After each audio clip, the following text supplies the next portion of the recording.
হযরত মুসা আলাইহিস সালাম বলেন, ফেরাউনের জেলের ভয় আমি করি না, আমাকে জেলের ভয় দেখায়া লাভ নাই, আমি আল্লাহ পাকের পয়গম্বর হযরত মুসা আলাইহিস সালাম। ফেরাউনের দলবল আছে, লোক লস্কর আছে, তার অস্ত্রের অভাব নাই।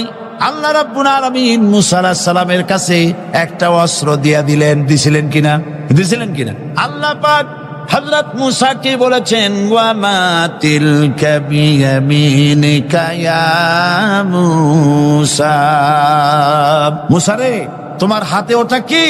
মুসা আলাইহিস সালাম বললেন, এটা লাঠি। আল্লাহ পাক বললেন, ফেলে দাও লাঠি। লাঠি ফালায় দিলেন, কি হয়ে গেল? হিয়া হাইয়াতুন তাসআ, লাঠি হয়ে গেল। এখন লাঠি পড়ে সাপ হয়ে গেল।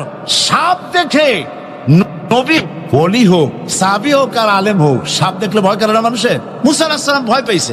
আল্লাহ রাব্বুল আলামিন হযরত মুসাকে শোনায় দিলেন, খুযহা ওয়া লা তাখাফ সানুঈদুহা সিরাতাহাল উলা, খুব ধরো, লা তাখাফ, ভয় পেও না। আল্লাহ বলছেন ধরো, ভয় পেও না। ধরার সঙ্গে সঙ্গে স্বাভাবিক অবস্থায় ফিরে আসবে, আবার লাঠি হয়ে যাবে। এখন আল্লাহ বলছেন ধরো। মুসা আলাইহিস সালাম কি ভয় পাওয়া উচিত হবে? মুসা আলাইহিস সালাম কি ভয় পাইছিলেন? কারণ হচ্ছে এই দুশমনের শক্তিটা খুব বড়ই দেখা যায়, মনে হয় যেন অনেক বড়, কি জানি কি। আল্লাহ পাক বলছেন, ইন্না কাইদাশ শয়তানে কানা দাঈফা, শয়তানের চক্রান্ত যতই তুমি মনে করো অনেক ষড়যন্ত্রের জাল বিস্তার হয়ে আছে, আল্লাহ কয় কিছুই না, দাঈফা, অত্যন্ত দুর্বল। আল্লাহ পাক বললেন ধরো। মুসা আলাইহিস সালাম সাপ ধরলেন, সঙ্গে সঙ্গে লাঠি হয়ে গেল। ফেরাউন বরদাস্ত করলো না, রাষ্ট্রশক্তির পক্ষ থেকে আক্রমণ শুরু হলো। অপরাধ কি? মুসা আলাইহিস সালামের অপরাধ কি অপরাধ? মাশাআল্লাহ, বুঝতে পেরেছেন। অপরাধ হচ্ছে তিনি বলেছেন লা ইলাহা, জোরে বলেন লা ইলাহা ইল্লাল্লাহ। তো আমি বলবো, আল্লাহ রাব্বুল আলামিন কোরআনে কারীমের মধ্যে বলেছেন, আল্লাহু লা ইলাহা ইল্লা হুয়াল হাইয়ুল কাইয়্যুম। কোন সূরা আছে? কোন আয়াতে? আয়াতুল কুরসি। পড়তে ইচ্ছা করে না? পড়েন আমার সাথে, আল্লাহু লা ইলাহা ইল্লা হুয়াল হাইয়ুল কাইয়্যুম। আল্লাহ হচ্ছেন তিনি, যিনি ছাড়া কোনো উপাস্য নাই, কোনো ইলাহা নাই, কোনো মাবুদ নাই, যিনি ছাড়া আর কোনো ইবাদতের মালিক নাই। আর যিনি হচ্ছেন সদা জাগ্রত চিরঞ্জীব, সার্বভৌমত্বের একচ্ছত্র মালিক, যিনি সদা জাগ্রত চিরঞ্জীব, তিনি হচ্ছেন আল্লাহ। এখন কেউ যদি বলেন আল্লাহ অক্ষর কি, এক একটা অক্ষর বাদ দিয়া আল্লাহরে চিনায় দেন, তাও চিনানো যাবে। আল্লাহর প্রথম অক্ষর যদি বাদ দেন, কি থাকবে? কোরআনে কারীম বলছে, তা দিয়েও বোঝা যাবে, লিল্লাহি মা ফিস সামাওয়াতি ওয়া মা ফিল আরদ। আল্লাহ হচ্ছেন তিনি, যার জন্য আকাশ আর জমিন, আকাশ এবং জমিনের একচ্ছত্র মালিক। এর মাঝখানে যা কিছু আছে সব কিছুর মালিকানা যার হাতের মুঠায়, তিনি আমার আল্লাহ। তিনি কে? আল্লাহ। এরপরে যদি বলেন আর একটা নাম ছেড়ে দেন, আলিফ সাল্লাম, একটা নাম ছেড়ে দিলাম, তাহলে কি থাকলো? লাহু থাকলো, দুইটা অক্ষর থাকলো লাহু। এই লাহু দিয়েও আল্লাহ রাব্বুল আলামিনের সিফাতকে, তার গুণকে বোঝা যাবে। লাহু মাকালিদুস সামাওয়াতি ওয়াল আরদ। আল্লাহ পাক বলেন, আসমান এবং জমিনের রিজকের চাবি কাঠি আল্লাহ পাকের হাতে, যাকে খুশি তিনি পর্যাপ্ত রিজেক দান করেন। কেউ যদি বলেন লামটাও ভালায় দেন, লামটাও ছেড়ে দেন, দিলাম নাম একটা ছেড়ে, থাকলো কি? একটা অক্ষর থাকলো হু। এই হু দিয়ে আমার আল্লাহরে চেনা যাবে। ওয়া হুয়াল গফুরুল ওয়াদুদুল আরশিল মাজিদ ফাআলুল লিমা ইউরিদ। আমার আল্লাহ হচ্ছেন তিনি, যিনি ক্ষমাশীল, যিনি দয়াবান, যিনি বান্দাকে মহব্বত করেন, যিনি হচ্ছেন আরশে আজিমের মালিক, তিনি হচ্ছেন সেই মহান সত্তা, যিনি যা খুশি তাই করতে পারেন। সুতরাং আল্লাহ হচ্ছেন এমন এক লফজ, এমন এক নাম, এমন এক ইসমে জাত, যার কোনো বিকল্প নাই, যা অনুবাদ করে আল্লাহকে স্রষ্টা বললে এটা সারবে না, সৃষ্টিকর্তা বললে সারবে না। আল্লাহ পাকের নামের বিরাট বিশাল ব্যাপক অর্থ রয়েছে। সুতরাং আল্লাহকে আল্লাহই বলতে হবে। আল্লাহকে কি বলতে হবে? আল্লাহ আল্লাহ আল্লাহ। কত মজাই নামে, সুবহানাল্লাহ বিহামদিহি, কত মজাই নামে। আল্লাহ রাব্বুল আলামিন বলেন, আমরা শুরু করছি সূরা ফাতিহা। অভিনন্দন পত্র দিচ্ছি, কারে দিচ্ছি? আল্লাহ পাককে দিচ্ছি। শেখানো ভাষা দিয়ে রব্বুল আলামিন বলেন, প্রশংসা করো আলহামদুলিল্লাহি রাব্বিল আলামিন। সমস্ত প্রশংসা আল্লাহ পাকের, যিনি হচ্ছেন রব, যিনি কি? রব। এখন এই রব শব্দের বাংলা অর্থ করা হয় প্রভু, লালনকারী, প্রতিপালনকারী, কিন্তু এই অর্থ যথেষ্ট নয়। কোরআনে কারিমে যে রব বলা হয়েছে তার অর্থ হচ্ছে, তার অর্থ ব্যাপক, অনেক বিশাল এর অর্থ। এ রব কাকে বলে? এই রব শব্দের বাংলা অর্থ করা হয় প্রভু, লালনকারী, প্রতিপালনকারী, কিন্তু এই অর্থ যথেষ্ট নয়। কোরআনে কারিমে যে রব বলা হয়েছে তার অর্থ হচ্ছে, তার অর্থ ব্যাপক, অনেক বিশাল এর অর্থ। এ রব কাকে বলে? আমি রবের সমস্ত ব্যাখ্যা করতে পারবো না, তবে অল্প কথায় এমন ভাবে বলতে চেষ্টা করব যাতে করে আপনাদের বুঝে আসবে ইনশাআল্লাহ। আমরা বলি ইনশাআল্লাহ। এখন আপনারা যদি আমাকে প্রশ্ন করেন যে অত কথা বুঝি না, এক লাইনে এক বাক্যে বুঝায় দেন রব কাকে বলে, তাহলে আমি কথাটা এইভাবে বলবো, যাহার যখন যে জিনিসের যতটুকুন প্রয়োজন তাহাকে তখন সেই জিনিস ফরিয়াদ করার আগে যিনি পৌঁছে দেন তার নাম হচ্ছে রব। এ রব হচ্ছে তার মধ্যে রুবুবিয়তের সম্পূর্ণ কোয়ালিটিতে ভর্তি। আল্লাহ পাকের মধ্যে রুবুবিয়তের কোয়ালিটি। রব শুধু সৃষ্টি করেই ছেড়ে দেন না, প্রতিপালন করেন, পূর্ণতায় পৌঁছে দেন। সুবহানাল্লাহ বলতে ইচ্ছে করে না ভাইরা?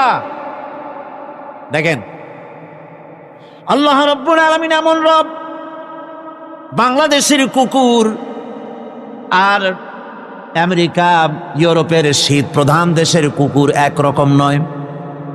আমাদের দেশের পশু ইউরোপ আমেরিকা শীত প্রধান দেশের পশু একরকম নয়। তার কারণ হলো আমাদের দেশে শীত কম, নাতিশীতোষ্ণ অঞ্চলের মধ্যে খানিকটা পড়ে যায়। এখানে পশুদের গায়ে কম পশম থাকলে কোনো অসুবিধা নাই। ভেড়া, ঘোড়া, কুকুর, বন্য প্রাণীকে কেউ তো কম্বল দেয় না, ল্যাপ দেয় না, রাজাই দেয় না, খাতা দেয় না, চাদর দেয় না। আল্লাহ রাব্বুল আলামিন তিনি এমন রব, শীত প্রধান দেশের পশুদের গায়ে পশম দিয়া চিরস্থায়ী কম্বল জড়ায় দিয়েছেন। এটা হচ্ছে রব। প্রতিপালনের পদ্ধতি কি সুন্দর করে তিনি প্রতিপালন করছেন, কি সুন্দর করে তিনি পশু পক্ষীগুলিকে তাদের আহার জোগাড় করছেন, প্রতিপালন করছেন। তিনি রব। মানুষকে সৃষ্টি করেছেন, আমাদেরকে সৃষ্টি করেছেন, সব প্রয়োজন মিটাইছেন, সকল প্রয়োজন মিটিয়েছেন, একটা জিনিস বাদ রাখেন না। আমাদের মুখে দাঁতের দরকার ছিল, মায়ের পেট থেকে দাঁত নিয়ে আসিনি। মায়ের পেট থেকে আসার পরে আমাদের খাবারের দরকার ছিল। লক্ষ্য করেন রব কারে বলে, লক্ষ্য করুন। মায়ের পেটের মধ্যে যখন ছিলাম ওখানে কোনো রোগের জীবাণু ঢুকতে পারে নাই। ফি করারিম মাকিন, একটি সুরক্ষিত জায়গায় আল্লাহ রাব্বুল আলামিন বাচ্চাকে রেখেছেন, যেখানে কোনো সর্দি হবে না, জ্বর হবে না, সর্দি হবে না, ব্রঙ্কাইটিস হবে না, ডায়াবেটিস হবে না, প্রেসার হবে না। মায়ের পেটের মধ্যে বাচ্চাকে এমন জায়গায় আল্লাহ যত্ন করে রেখেছেন। এই বাচ্চা যখন মায়ের পেট থেকে বেরিয়ে এলো তখন তার পরিবেশ অত্যন্ত খারাপ। এখানে পলিউশন আছে, এখানে কার্বন ডাই অক্সাইড আছে, এখানে বিষাক্ত হাওয়া আছে, এখানে দূষিত আবহাওয়া রয়েছে। প্রতি মুহূর্তে রোগ তাকে হামলা চালাতেছে। এই রোগের থেকে সে বাচ্চা বাঁচবে কি করে? এজন্য রব্বুল আলামিন তিনি এমন রব, মায়ের বুকের মধ্যে যে খাবার তৈরি করলেন বাচ্চার, ওই খাবারের মধ্যে বাচ্চার ওষুধও আল্লাহ পাক বানায়া দিলেন। মায়ের বুকের দুধ শুধু দুধ নয়, এটা ওষুধ। সুবহানাল্লাহ। এটা খাদ্য, এটা ওষুধ, এটা ভিটামিন, এটা ক্যালসিয়াম, এটা কার্বোহাইড্রেট, যা দরকার বাচ্চার জন্য সব আল্লাহ মায়ের দুধের মধ্যে দিয়ে দিলেন। যতক্ষণ বাচ্চা পেটে ছিল দুধ ছিল ঘন, যখন বাচ্চা মায়ের পেট থেকে বেরিয়ে এলো দুধটা হয়ে গেল পাতলা। এই পাতলা দুধটা খাবে, ওষুধ আছে এর মধ্যে, ভিটামিন আছে, খাইতে যেন বিস্বাদ না হয় একটু মিষ্টি দিয়ে দিলেন আল্লাহ, যাতে বাচ্চা মুখ ফিরায় না নেয়, সেজন্য খাইতে চায়। তারপরে যখন বাচ্চার হাড্ডি খেতে হবে, মাছ খেতে হবে, গোশত খেতে হবে, দুধের আর দরকার নাই, তার শরীরের ভিতরে রেজিস্ট্যান্স, রোগ প্রতিরোধক শক্তি তৈরি হয়েছে, এখন আরো ভালো খাবার দরকার। আল্লাহ রাব্বুল আলামিন মায়ের দুধকে শুকায় দিলেন, চুষলো আর পাওয়া যাবে না, দুধ শুকায় গেছে, এখন বাইরের খাবার খেতে হবে। আসছিল যখন বুকে দাঁত ছিল না, বাইরে যখন এলো দাঁতের যখন দরকার হলো, কোন আল্লাহর বান্দা কি আল্লাহর কাছে দরখাস্ত করেছেন যে আল্লাহ আমার কয়েকখান দাঁত দাও, দাঁত ছাড়া আমি চাবাই কেমন? এই সবগুলি দাঁত কে সেট করে দিলেন? রব্বুল আলামিন দাঁতগুলিকে সেট করে দিলেন, মুখের মধ্যে দাঁত এসে গেল। আল্লাহ রব্বুল আলামিন শরীরটাকে সাজিয়ে গুছিয়ে, হিউম্যান বায়োলজি যাকে বলা হয়, এই শরীরকে যে সুন্দর করে আল্লাহ পাক তৈরি করলেন বলে শেষ করা যাবে না, কত সুন্দর করে আল্লাহ পাক বানিয়েছেন। আপনার মাথার ভিতরে সেল তৈরি করা হলো, ব্রেন তৈরি করা হলো। এই ব্রেনটা শুকনা জায়গায় রাখা হয় নাই, শুকনা জায়গার মধ্যে ব্রেনটা যদি থাকতো, নড়াচড়া করে আপনার ব্রেনের যে টেকনোলজি আল্লাহ পাক ইউজ করেছেন সেটা অসুবিধাগ্রস্ত হতো। এই জন্য ক্রিম যেভাবে পানির মধ্যে ভাসা থাকে, পানির মধ্যে ভাসমান ক্রিম মাখন যেভাবে রাখা হয়, সামান্য পানির মতো করে এর ভিতরে ব্রেনটাকে রাখা হয়েছে। এই ব্রেনের ভিতরে, ব্রেন হচ্ছে পৃথিবীতে কম্পিউটার, আজকের পৃথিবীর শ্রেষ্ঠ আবিষ্কার। কিন্তু মানুষের মাথায় যে কম্পিউটার আল্লাহ পাক দান করেছেন, এই কম্পিউটারের সামনে দুনিয়ার কম্পিউটার এতিম। এবার লন্ডন গিয়েছিলাম, প্রত্যেক বছর 1.5 মাস 2 মাস সময় পাই, কিন্তু আপনারা দোয়া করেছেন এখন পার্লামেন্টে সময় দিতে হয় বেশি, বিদেশের সফর কমে গিয়েছে। 10 দিনের জন্য গিয়েছিলাম, ওরা আমাকে একটা ডায়েরি দিল। সেই ডায়েরিটার ভিতরে ডিজিটাল ডায়েরি, এই ডায়েরির মধ্যে তারা বলল যে এরকম, এই যে কাগজটা আপনারা দেখতে পাচ্ছেন, এই রকমের কাগজের 10 লক্ষ পাতা লিখতে যত কাগজ লাগে, এরকমের 10 লক্ষ পাতার লেখা ছোট্ট এই ডায়েরিটার মধ্যে ঢুকাই দেওয়া যায়। 10,000 টেলিফোন নাম্বারের মেমোরিতে তুলে দেওয়া যায়।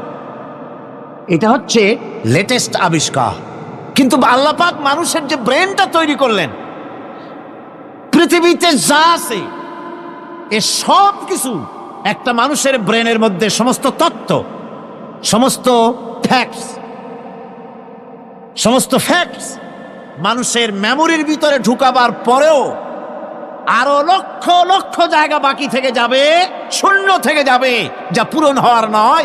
এত বিশাল মেমোরি আল্লাহ পাক তার মানুষের মাথার মধ্যে তৈরি করে দিয়েছেন। সুবহানাল্লাহ বিহামদি। দেখুন অবস্থাটা কি, আল্লাহ তার মানুষকে কিভাবে, রব কাকে বলে, রব কারে বলে, সুবহানাল্লাহ বিহামদি। চোখের সামনে রাস্তা দিয়ে চলতে গিয়ে চোখের সামনে সাপ দেখলেন, চোখ দেখার কাজ করেছে। চোখ কি করেছে? দেখার কাজ করেছে। এখন কি করবেন? চোখ কিন্তু দেখে বসে থাকে নাই, চোখ দেখা মাত্রই ট্রান্সমিট করেছে ব্রেনকে। ব্রেন সাথে সাথে অ্যাকশন নিতে বলেছে হাতকে আর পাওকে। হাতে লাঠি থাকলে পিটাও, লাঠি না থাকলে পাকে বলেছে দৌড় মারো। এই যে সাপ দেখলো, চোখ এটাকে পাঠাই দিল ব্রেনকে, ব্রেন পাঠাই দিল অ্যাকশনে হাতে আর পায়ে। এতে কিন্তু 1 সেকেন্ড সময় লাগে নাই, 1 সেকেন্ডের কয়েক লক্ষ ভাগের 1 ভাগের ভিতরেই মানুষ অ্যাকশনে এসে গিয়েছে। সুবহানাল্লাহ। এর নাম হচ্ছে রব। এর নাম কি? রব। তার অফুরন্ত সৃষ্টি। মানুষের হার্ট তৈরি করেছেন, চোখ তৈরি করেছেন। চোখে কিন্তু আমরা নেগেটিভ দেখি, চোখে আমরা কি দেখি? নেগেটিভ দেখি। এই নেগেটিভটা চোখ ক্যাচ করে ব্রেনের ভিতর থেকে পজিটিভ হয়ে কে বের করে দেয়? সুবহানাল্লাহ বিহামদি। কানে অসংখ্য শব্দ শুনি, কিন্তু কোনো শব্দ তো জড়ায় যায় না। অসংখ্য শব্দ আমরা শুনি, যেমন রেডিও। রেডিও ঘুরাচ্ছেন, 9 ব্যান্ড রেডিও অথবা এর থেকেও বেশি ব্যান্ডওয়ালা রেডিও, আপনি যখন ঘুরাচ্ছেন কোনো সেন্টার ধরার জন্য, অনেক সময় 4-5টা সেন্টার জড়ায় যায় না? জড়ায় কিনা? 4-5টা সেন্টার জড়ায় যায়, সর্বনাশ হয়ে যায়, কোনটা থেকে কোনটা শুনবেন। তো এইরকম করে আপনার কানের ভিতরে শব্দগুলি সব জড়াইয়া পাকাইয়া আপনার কানের মধ্যে একটা বিশ্রী আওয়াজ সৃষ্টি করে দিতে পারত। কে স্তরে স্তরে শব্দগুলিকে শোনার ব্যবস্থা করেছে? আপনার জিহ্বার ভিতরে হাজারো রকমের স্বাদ গ্রহণ করার জন্য একটা জিহ্বায় এতগুলি টেস্ট নেওয়ার ক্ষমতা কে তৈরি করে দিলেন? আল্লাহ রাব্বুল আলামিন সুবহানাল্লাহি বিহামদি। তিনি হচ্ছেন রব, যিনি মানুষের প্রতিপালন সৃষ্টি করেন এবং প্রতিপালন করেন, এমনি এমনি ছেড়ে দেন না। এরপরে মানুষের সব প্রয়োজন তিনি মিটিয়েছেন। মানুষের জীবন ধারণের জন্য সব থেকে বড় প্রয়োজন পানি। সবচেয়ে বড় প্রয়োজন কি? পানি। জোরে কোন কি? পানি। জীবনের জন্য পানি এবং আর্দ্রতা, এই দুটি জিনিস অপরিহার্য, এছাড়া জীবন বাঁচবে না। আমরা দেখতে পাই সমুদ্র ভরা পানি মজুদ আছে, লক্ষ্য করেন, সমুদ্র ভরা পানি মজুদ আছে, নদী খাল বিল ভরা পানি মজুদ আছে, কিন্তু এটাই তো যথেষ্ট নয়। রব হচ্ছেন তিনি, যিনি এই বিশাল বিশাল পানির মজুদ থেকে বাতাসকে যিনি বলেন, যিনি প্রতিনিয়ত বাষ্পীয় আকারে পানিগুলিকে সমুদ্র থেকে উত্থিত করেন, পানিগুলিকে উত্থিত করেন মহাকাশে। আল্লাহ পাক বলেন, আল্লাহুল্লাযী আরসালার রিয়াহা ফাতুসিরু সাহাবা, বাষ্প হয়ে পানিগুলি আকাশে উত্থিত হয় এবং মহাকাশে যাওয়ার পর এই পানিগুলি, লবণাক্ত পানিগুলি আল্লাহর মেশিনে সেগুলি মিষ্টি হয়ে যায়। জোরে কোন সুবহানাল্লাহ। পানিগুলি মিষ্টি হয়ে গেল, ওই মিষ্টি পানি আল্লাহ রাব্বুল আলামিন নাজিল করে দিলেন। এবার বৃষ্টি কণা কণা হয়ে পড়লো, ফোঁটা ফোঁটা বৃষ্টি। আল্লাহ খুঁজে দেখলেন বৃষ্টির ফোঁটাগুলি পৃথিবীর প্রতিটি কণা তালাশ করে তৃষ্ণার্ত কণাগুলিকে আল্লাহ পাক ভিজায় দিলেন। সেই জন্য তার নাম হলো রব। তিনি হচ্ছেন রব, প্রয়োজন মিটান। পানি সবচেয়ে প্রয়োজন বেশি, সেই পানি আল্লাহ পাক এভাবে সরবরাহ করলেন। জমিনের চারিদিকে নদী নালা রেখেছেন, জমিনকে আর্দ্র করেছেন, জমিনের ভিতরের পানি মিষ্টি করেছেন। টিউবওয়েল মারলে পরে, পাম্প করলে পরে ভিতর থেকে মিঠা পানি আল্লাহ পাক বের করে দেন। সুবহানাল্লাহ। এই মিষ্টি পানির ব্যবস্থা করেছেন।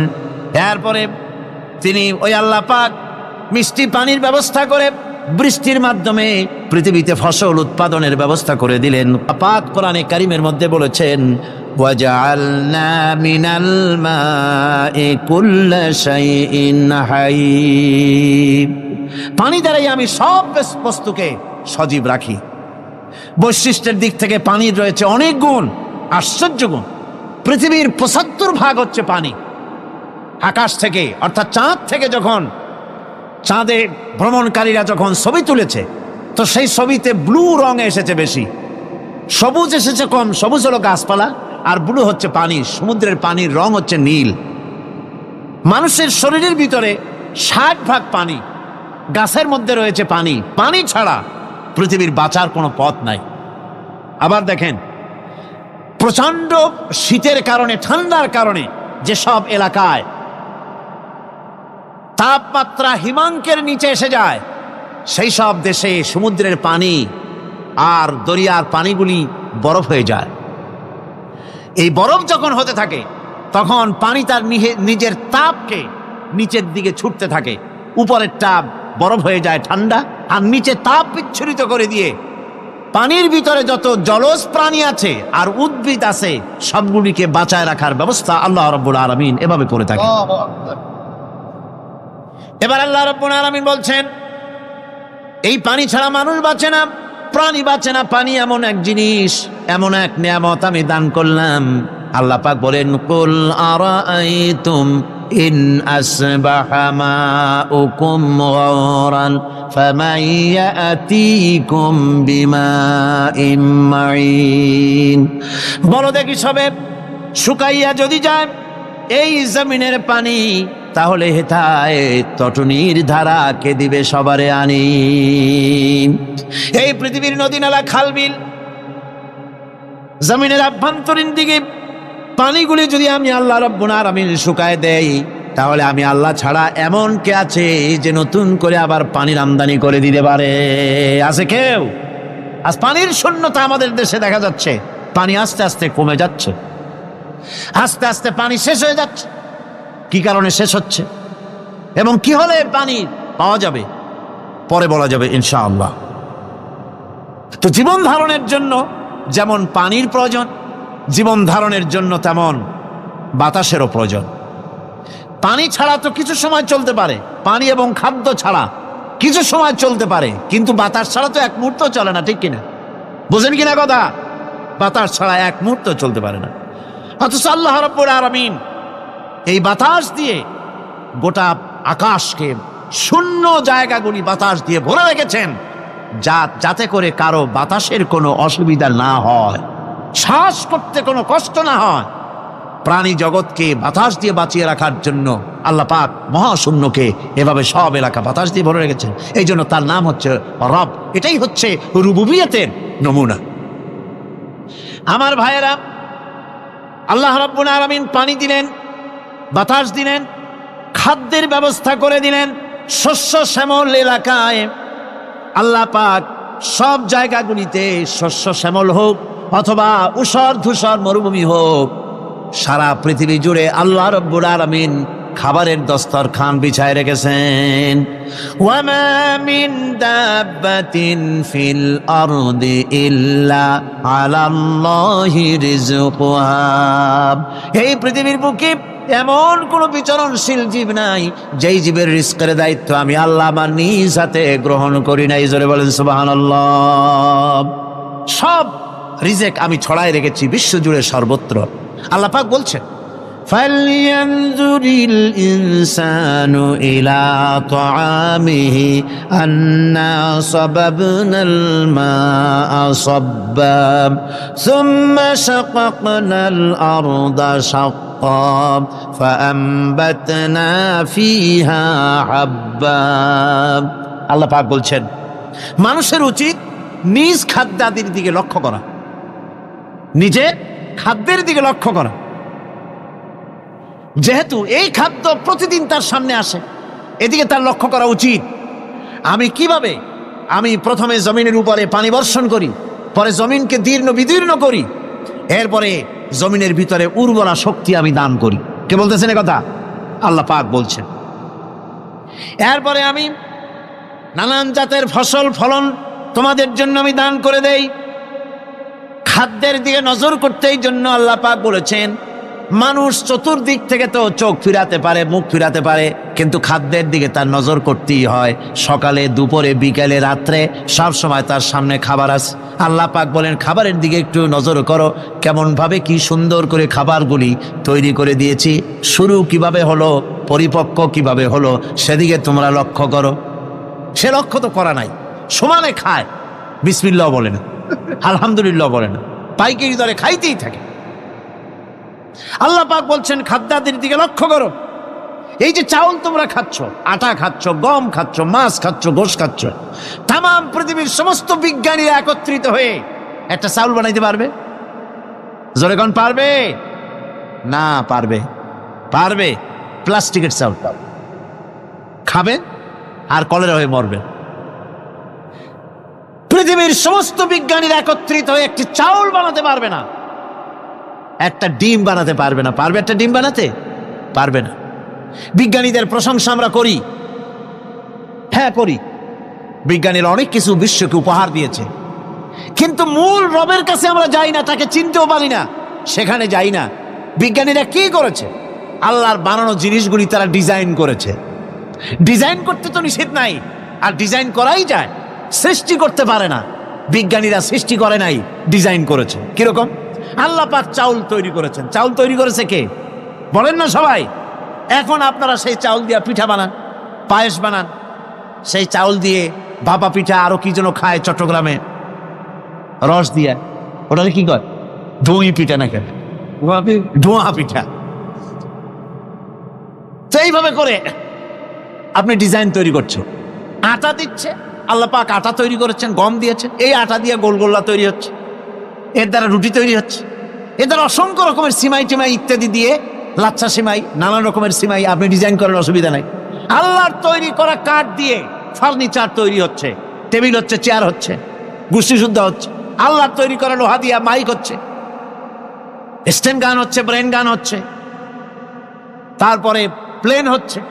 তাহলে আমি বলতে চাইলাম, বুঝাতে চাইলাম, সমস্ত জিনিস এর স্রষ্টা কে? জোরে বলেন কে? বিজ্ঞান শুধু এগুলিকে এক জায়গায় করে অ্যাসেম্বল করেছে, এগুলিকে এক জায়গায় করে এক একটা রূপ দিয়েছে। এখানে বিজ্ঞানের কৃতিত্ব আছে ঠিক, কিন্তু আপনারাই বলেন, লোহা যদি আল্লাহ তৈরি না করতেন এই মাইক তৈরি হতো, রাইফেল তৈরি হতো? আর রাইফেল যদি নাই হতো তাহলে কারাগারের বন্দীগুলো মারতেন কি দিয়া? রাইফেল যদি না হতো যুদ্ধ করতেন কি দিয়ে? ঠিক কিনা? যত মারামারি ইত্যাদি যা কিছু হচ্ছে, তো শুধু মারামারির জন্যই তো আল্লাহ লোহা বানান নাই। লোহার সবচাইতে বড় প্রয়োজন হচ্ছে জমিন কর্ষণ করা, জমিন চাষ করা।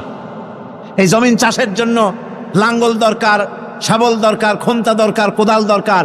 এই লোহার দামকেও আল্লাহ পাক এত লোহা বেশি দিয়েছেন, যার জন্য লোহার দাম কম। সোনা কম দিয়েছেন, যেহেতু সোনার প্রয়োজনীয়তা কম, লোহার প্রয়োজনীয়তা বেশি, এই জন্য লোহা বেশি দিয়েছেন, দামটা কমে গেছে, যার জন্য আপনার আমার জন্য কিনে ব্যবহারটা সহজ হয়েছে। কথা ঠিক কিনা বন্ধুগণ? আল্লাহ রাব্বুল আলামিন এইভাবে করে মানুষের রুবুবিয়াতটা, আল্লাহ পাকের রুবুবিয়াত হচ্ছে এই, তিনি মানুষকে সুন্দর করে সৃষ্টি করে যা কিছু প্রয়োজন সবকিছু খাওয়াচ্ছেন, দিচ্ছেন।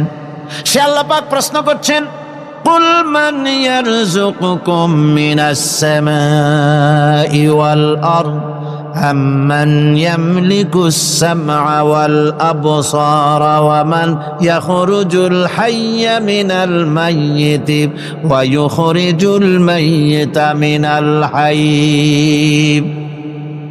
আকাশের প্রশস্ত বুক থেকে এবং জমিনের এই প্রশস্ত বুক থেকে কে রিজেক, তোমাদের খাদ্যকে উৎপাদন করে? কে নির্জীব থেকে সজীবকে বের করেন?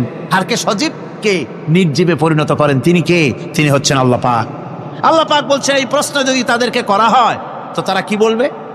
আল্লাহ পাক বলেন, ওয়ামান ইউদাব্বিরুল আমরা ফাসায়াকুলুনা আল্লাহ ফাকুল আফালা তাত্তাকুন। হে নবী, এদেরকে প্রশ্ন করুন। এদেরকে যদি প্রশ্ন করা হয় এই পৃথিবীর সুন্দর পরিচালনা পদ্ধতি কে করেন, তাহলে তারা এক কথায় বলবে, নিজের থেকেই বলবে আল্লাহ। কে করছেন? সবকিছু আল্লাহ। আল্লাহ পাক বলেন, নবী তাহলে তাদেরকে বলেন, এ কথা জানার পর, এ কথা বোঝার পরেও কেন তারা ঔদাসীন্যতা দেখাচ্ছে? কেন তারা গাফিল হয়ে যাচ্ছে? কেন তারা আল্লাহ পাককে ভয় করে তার পথের অনুসারী হচ্ছে না? যে আল্লাহ রাব্বুল আলামিন এত কিছু করছেন, তিনি তার পরিচয় সম্পর্কে বলে দিচ্ছেন, ফাযালিকুমুল্লাহু রাব্বুকুমুল হক ফামাযা বা'দাল হক ইল্লাদ দালাল। নিশ্চয়ই এসবের মূলে রয়েছেন তোমাদের রব, আমাদের আল্লাহ, আমাদের রব। সুতরাং উজ্জ্বল সত্য প্রকাশিত হওয়ার পর গোমরাহি ছাড়া আর কিছুই বাকি থাকে না। সুতরাং যারা সত্যের পথের অনুসরণ করতে চায়, রবকে চিনতে হবে, আল্লাহ পাককে জানতে হবে এবং তাকে অনুসরণ করতে হবে, তাকে রব হিসাবে চিনতে হবে। আমার বন্ধুগণ, এটা হচ্ছে সেই রুবুবিয়াত ইলাহি যার দিকে হযরত মূসা আলাইহিস সালাম ইঙ্গিত করেছিলেন ফেরাউন যখন তাকে প্রশ্ন করেছিলেন, ফামান রাব্বুকুমা ইয়া মূসা। হে মূসা, তোমাদের দুজনের রব কে?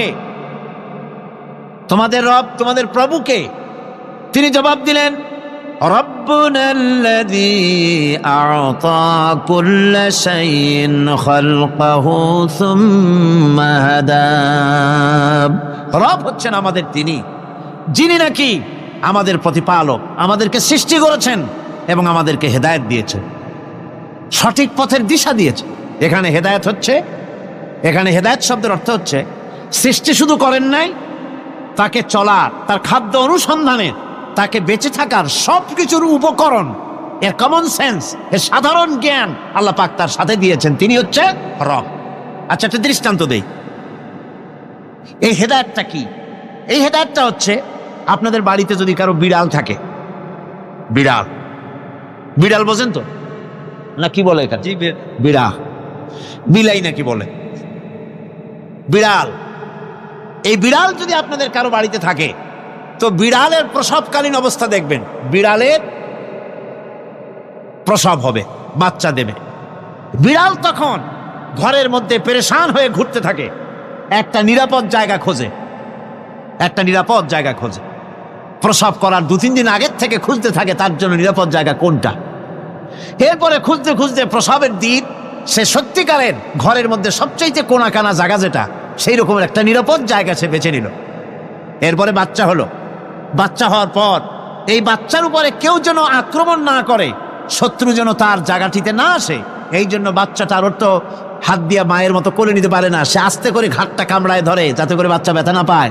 ওইভাবে করে ঘাড় কামড়ায় ধরে, আজকে এই সিঁড়ির নিচে, কালকে ওই খাটের নিচে, পরশুদিন এই আলমারির কোনায়, এইভাবে বাচ্চাগুলি সরায় সরায় রেখে বাচ্চাকে প্রতিপালন করে। এই বিড়ালের হেদায়েত দিলটা কে? যিনি দিলেন তার নাম রব, তিনি হচ্ছেন রব্বুল আলামিন। সন্তান প্রতিপালনের ব্যবস্থা শুধু দুনিয়ার মানুষকেই দেন নাই, প্রাণী জগৎকেও দিয়েছেন। সুবহানাল্লাহ।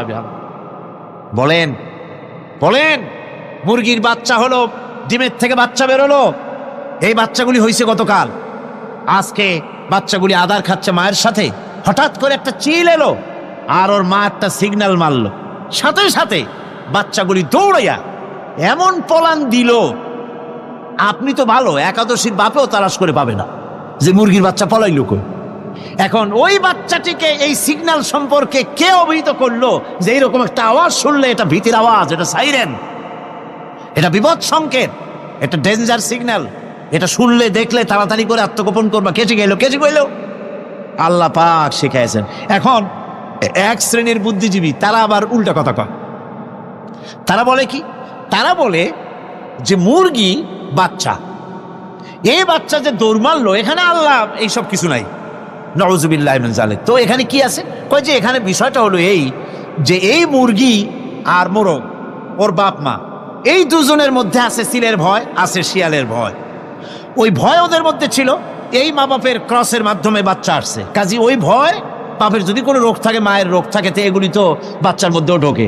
তো ভয় হোক, সুখ হোক, দুঃখ হোক, এই অনুভূতি স্বাভাবিক প্রক্রিয়ার মাধ্যমে বাচ্চার মধ্যে ঢুকছে, আর সিল দেখে আওয়াজ শুনে সে আত্মগোপন করেছে। এইটা আমি পড়িয়া আমি আমার আলোচনা এক জায়গায় বললাম বুদ্ধিজীবীদের উদ্দেশ্যে, যদি সত্যিই তাই হয়, মোরগ আর মুরগি মা বাবার মধ্যেই ভয় আছে বলে বাচ্চার মধ্যেই ভয় ঢুকছে, সেই জন্য সে আত্মগোপন করছে, তাহলে আবার মানুষের ব্যাপারে কথাটা আনি, মানুষেরা সাপেরে ভয় করে না মহব্বত করে?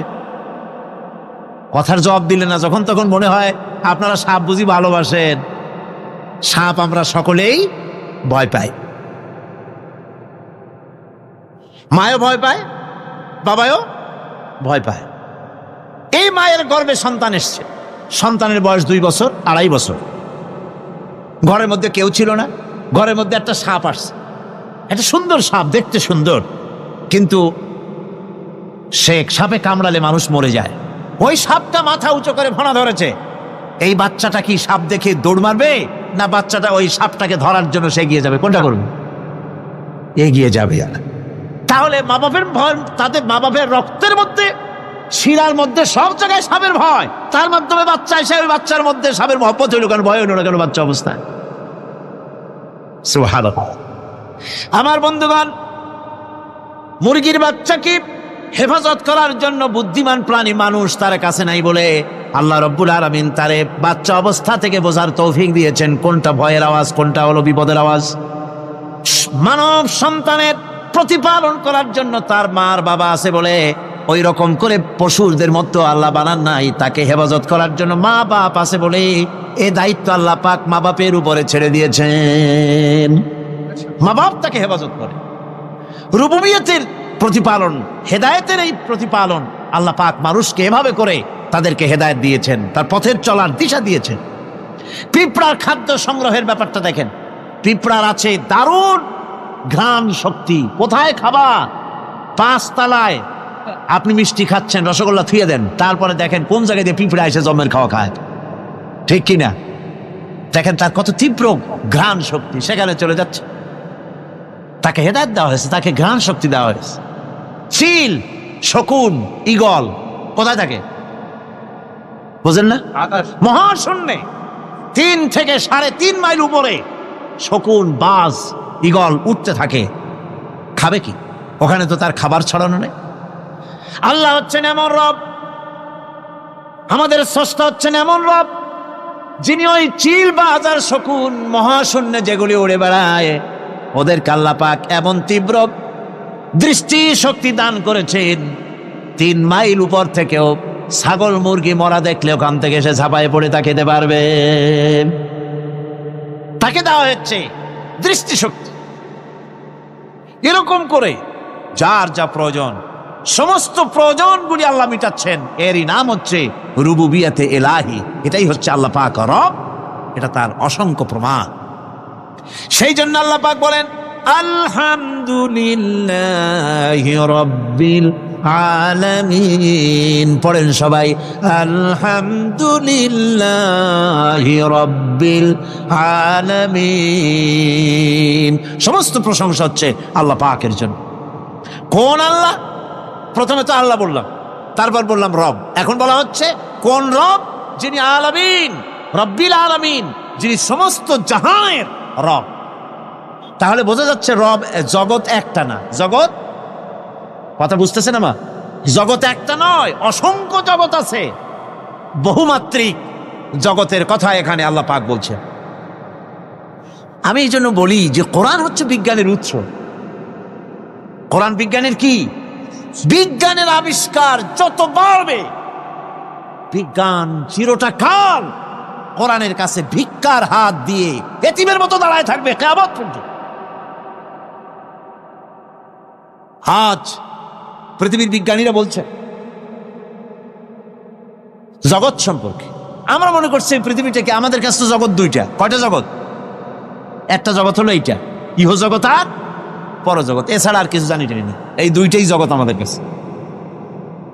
এখন দেখেন বিজ্ঞানীরা কি বলছে। বিজ্ঞানীরা বলছেন সৌরজগতে শুধু আমাদের সৌরজগৎটাই শেষ না, অসংখ্য সৌরজগৎ আছে মহাশূন্যে, অসংখ্য সৌরজগৎ। পৃথিবীর প্রতি 4 বিলিয়ন মানুষ যদি এক একটা সৌরজগৎ দখল করে,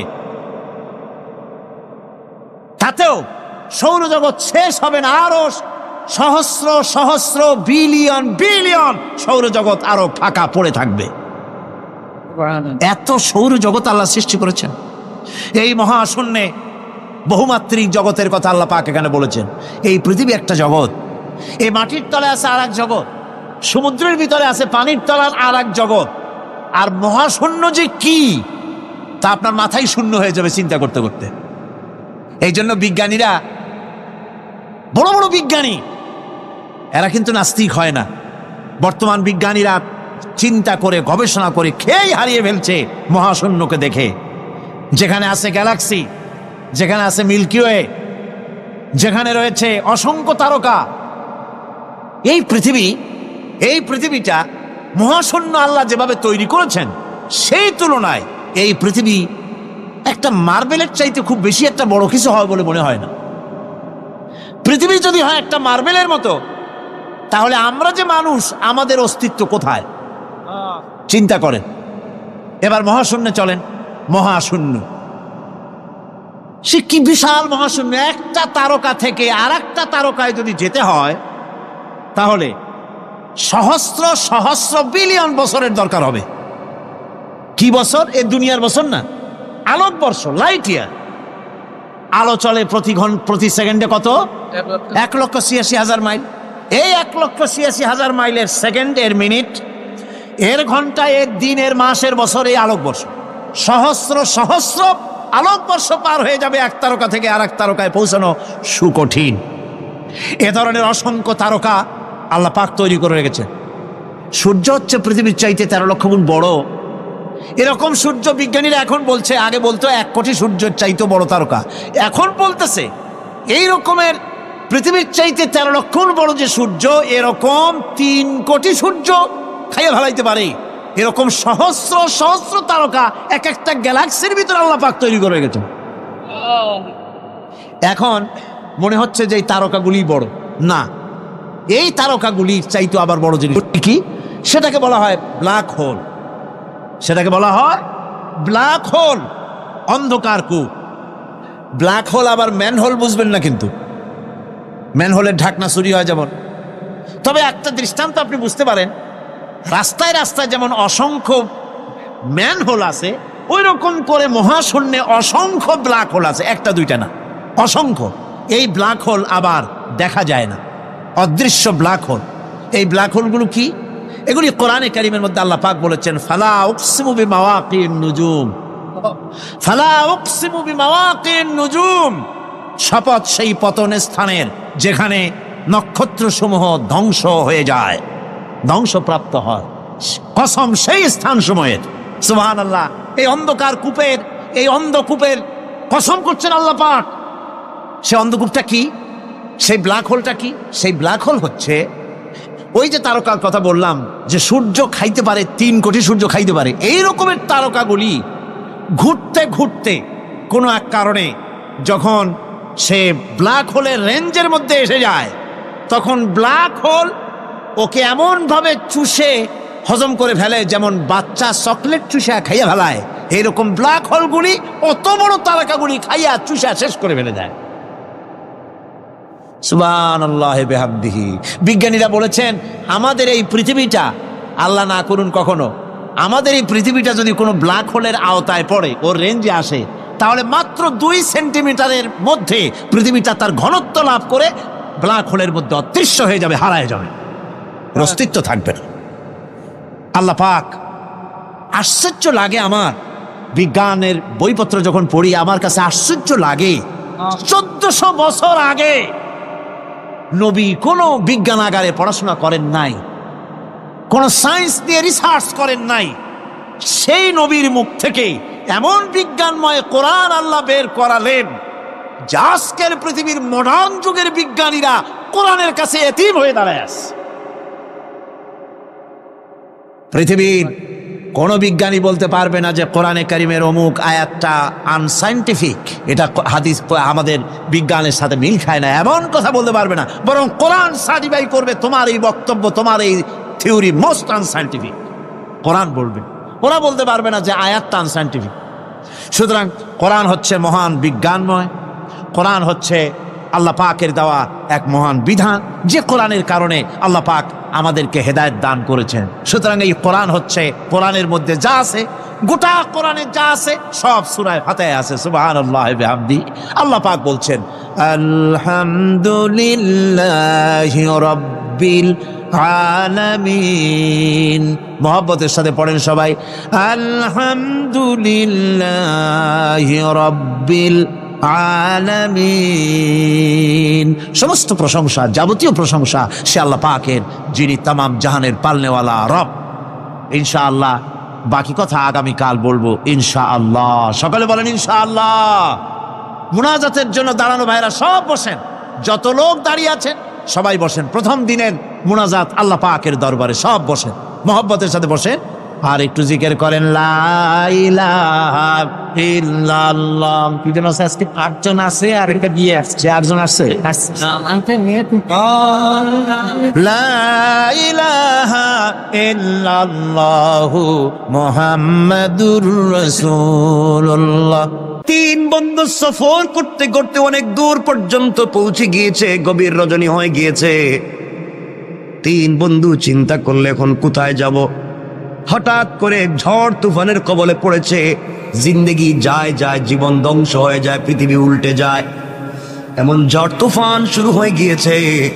3 বন্ধু বাঁচবার জন্য বহুত পথ আর পদ্ধতি খুঁজলো, কোথাও পেল না। শেষ পর্যন্ত 3 বন্ধু মিলে পাহাড়ের উপরে একটা বিশাল গর্তের ভিতরে প্রবেশ করেছে। গর্তের ভিতরে যখন প্রবেশ করেছে নিজেকে বাঁচাবার জন্য, হঠাৎ করে পাহাড়ের উপর থেকে বিশাল বড় একটা পাথর এসে তাদের গর্তের মুখটাকে বন্ধ করে দিল। রাত কাটিয়ে দিয়েছে, ঝড় তুফান থেমে গিয়েছে। তারা যখন বের হবে, পৃথিবীর সঙ্গে তাদের কানেক্টিংটা ফেল হয়ে গিয়েছে, কানেকশন হয় না। এমন গর্তে ঢুকেছে, পৃথিবীতে কি ঘটতেছে তারা বলতে পারে না, কারণ বিশাল বড় পাথর তাদের গর্তের মুখটাকে বন্ধ করে দিল। তিন বন্ধু মিলে একসাথে ধাক্কা দিতে লাগলো। প্রত্যেকটা মানুষের শরীরের লোমকূপের গোড়া থেকে ঘাম বের হয়ে গিয়েছে, কিন্তু সরিষার দানা পরিমাণ ওই পাথরটাকে নড়ানো যায় নাই। আল্লাহ রব্বুল ইজ্জতুল জালালের পরীক্ষা তাদের জন্য মুত্তাসিল হয়ে গেল। রব এইভাবে মানুষের দিলের পরীক্ষা নিয়ে থাকে। আমার বন্ধুগণ, তিনজন মিলে পরামর্শ করলো আর বাঁচা যাবে না। দীর্ঘক্ষণ চলে গেল, মরে যাবার মতো উপক্রম, পানিও নাই, খাবারও নাই, দম বন্ধ হয়ে যায়, অক্সিজেন নাই। তিন বন্ধু মিলে চোখের পানি ছেড়ে কান্না করে গভীর রজনীতে সেজদায় পড়ে গর্তের ভিতরে আল্লাহ কি ডাক দিয়ে বলেছে, আল্লাহ, জিন্দেগিতে অপরাধের শেষ নাই, এমন কোন অপরাধ করি নাই যা তোমার কাছে জানা নাই। রব, সব তো আমরা করছি, কিন্তু বিপদে পড়ে দেখছি এখন তো আমার সন্তানও আমাকে বাঁচাতে পারবে না, স্ত্রী, মা, বাবা, আত্মীয় স্বজন কেউ বাঁচাতে পারবে না। এই গর্তের ভিতরে আমাদের খবর পৃথিবীর কোনো মানুষ জানে না, একমাত্র তুমি ছাড়া। আল্লাহ, এমন বিপদে পড়েছি, একমাত্র তুমি পারো আমাদেরকে বাঁচাতে, কিন্তু কোন মুখে তোমার কাছে হাত উঠাবো আর দোয়া করবো? আল্লাহ, জীবনে যে এমন কোনো গুনাহ নাই যে গুনাহ করি নাই, জিন্দেগিতে এমন কোনো খারাপ কাজ নাই যা আমরা করি নাই, কি বলে তোমার কাছে হাত উঠাবো? তুমি যদি বলো আমি তোদেরকে চিনি না। রব, এই অপমান থেকে, কবর থেকে, গর্ত থেকে কে বাঁচাবে? তিনজন মিলে পরামর্শ করে সিদ্ধান্ত নিয়েছে, আমাদের জিন্দেগিতে যদি এমন একটা কাজ থাকে রে, যেই কাজটা একমাত্র আল্লাহরে সন্তুষ্ট করবার জন্য করছিলাম, পৃথিবীর কোন মানুষকে দেখাবার জন্য করি নাই, এমন যদি কারো জীবনে একটা মাত্র কাজ থাকে, কয়টা? সবাই বলা লাগবে কয়টা? এমনকি আমাদের জিন্দেগিতে যদি একটা মাত্র ভালো কাজ থাকে, যেটা একমাত্র রবকে সন্তুষ্ট করবার জন্য করেছি, আজকে ওই কাজের ওসিলা নিয়ে রবের কাছে চাইব। রব তো বলেছে সরিষার দানা পরিমাণ ভালো কাজ করলেও তিনি কল্যাণ দেন, উপকার দেন, ফিডব্যাক দেন। আজকে একটু দেখি না, আমরা তো গুনাহ করছি কিন্তু কোন জিন্দেগিতে ভালো কাজ আসেনি। তিন বন্ধুর এক বন্ধু বলছে, বাইরে আমার জীবনে একটা ভালো কাজ আছে। এই বলে ওই বন্ধু সেজদায় পড়ে চোখের পানি চলে কান্না করে ডাক দিয়া বলেছে, আল্লাহ,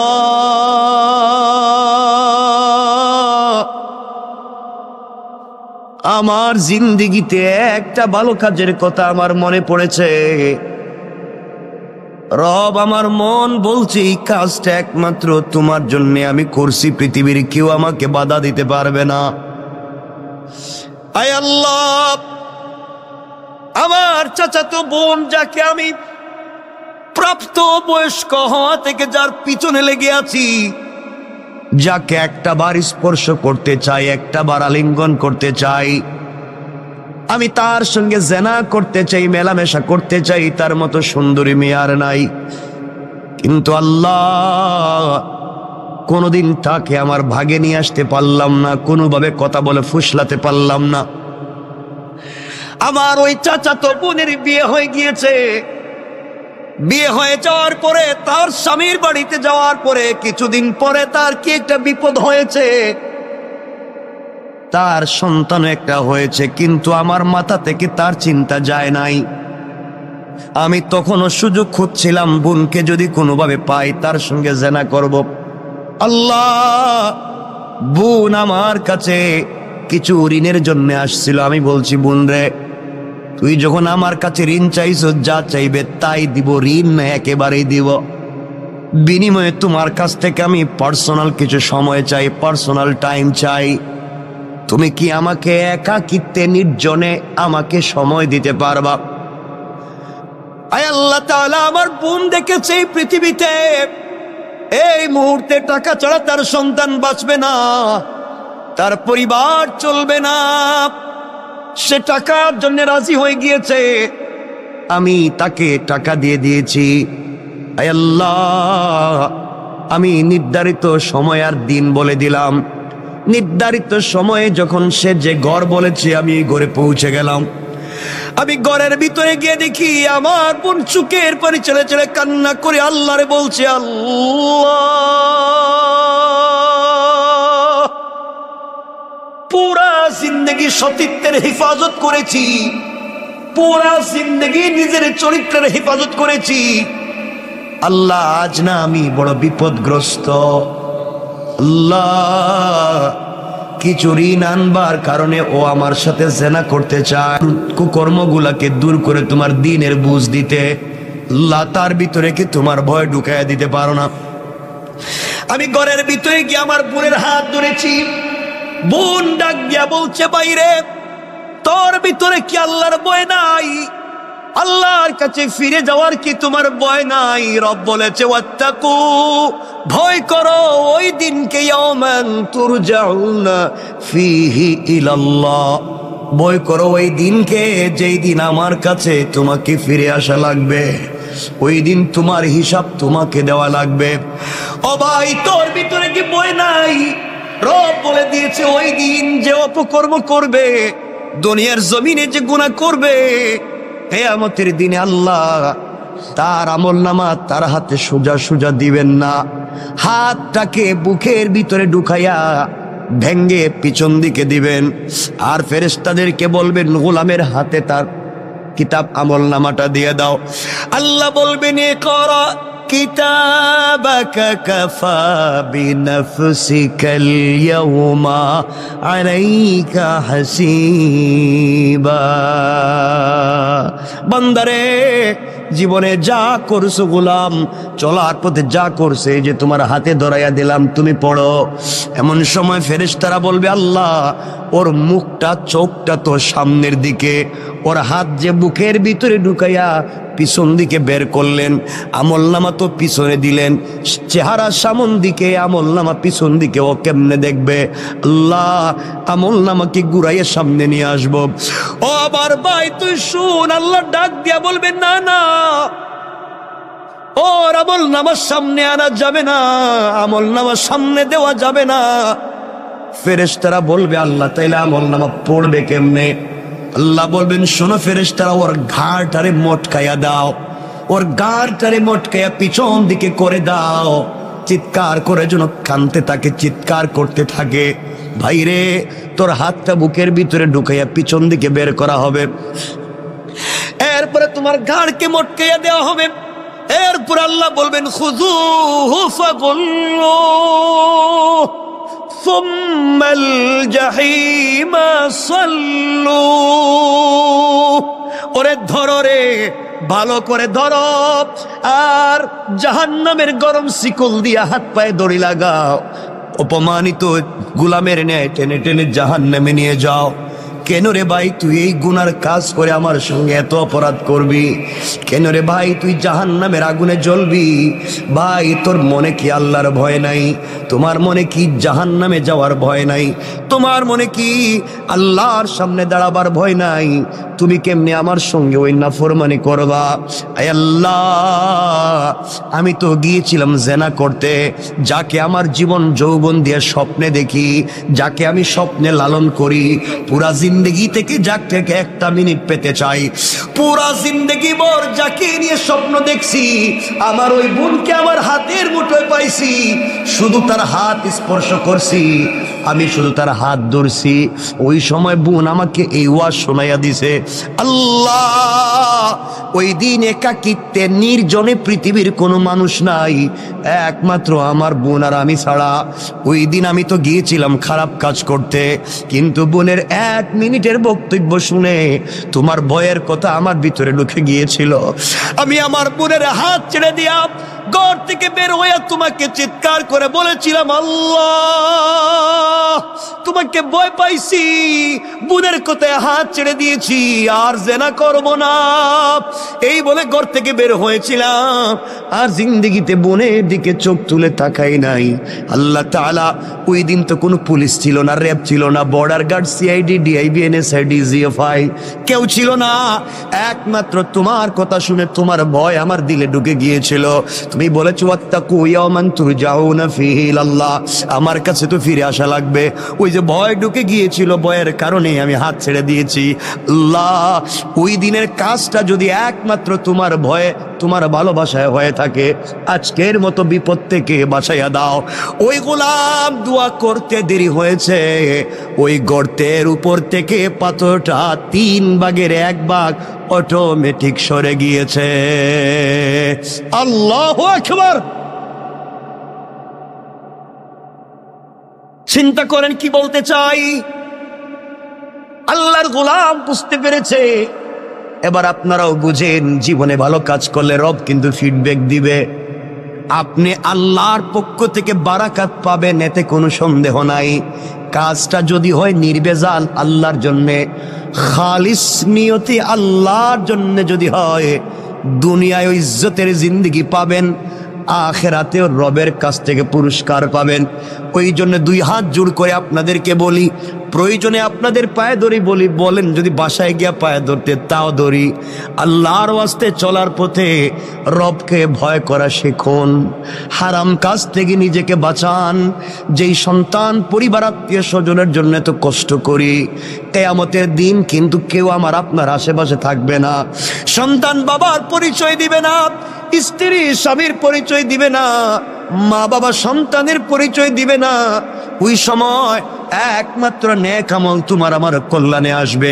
কথায় কথা চলে আসছে, মাঝখান দিয়া বলে দেই, যদি আপনি জিন্দেগিতে দুনিয়ার জমিনে কোরআন তিলাওয়াত করা শিখতে পারেন, কোরআন তিলাওয়াত করেন, শুধুমাত্র কোরআন তিলাওয়াত, এত ছোট্ট একটা আমলও যদি করেন, আল্লাহর রাসূল সাল্লাল্লাহু আলাইহি ওয়াসাল্লাম বলে দিয়েছে, পৃথিবীর জমিনে কেউ যদি কোরআন তেলাওয়াতকারী হয়, ওই কোরআন তেলাওয়াত তাকে জান্নাতে না পৌঁছানো পর্যন্ত আল্লাহর দরবারে সুপারিশের শাফাআত করা বন্ধ করবে না। সুবহানাল্লাহ পড়েন। কথায় কথা চলে আসছে, মধ্যখানে 1 মিনিটে বলে দিই, আল্লাহর গোলাম দুনিয়ার জমিনে আল্লাহর গোলাম ইন্তেকাল করেছে। কবরে যাওয়ার পরে সবাই মিলে, আত্মীয় স্বজন মিলে গোসল করাইয়া, কাফন পরাইয়া, হাতে পায়ে বেড়ি দড়ি লাগাইয়া, রশ্মি দিয়া বেঁধে সাদা কাপড়ে প্যাকেটিং করে সবাই মিলে নিয়ে যায়, তাকে কবরের দিকে নিয়ে যায়।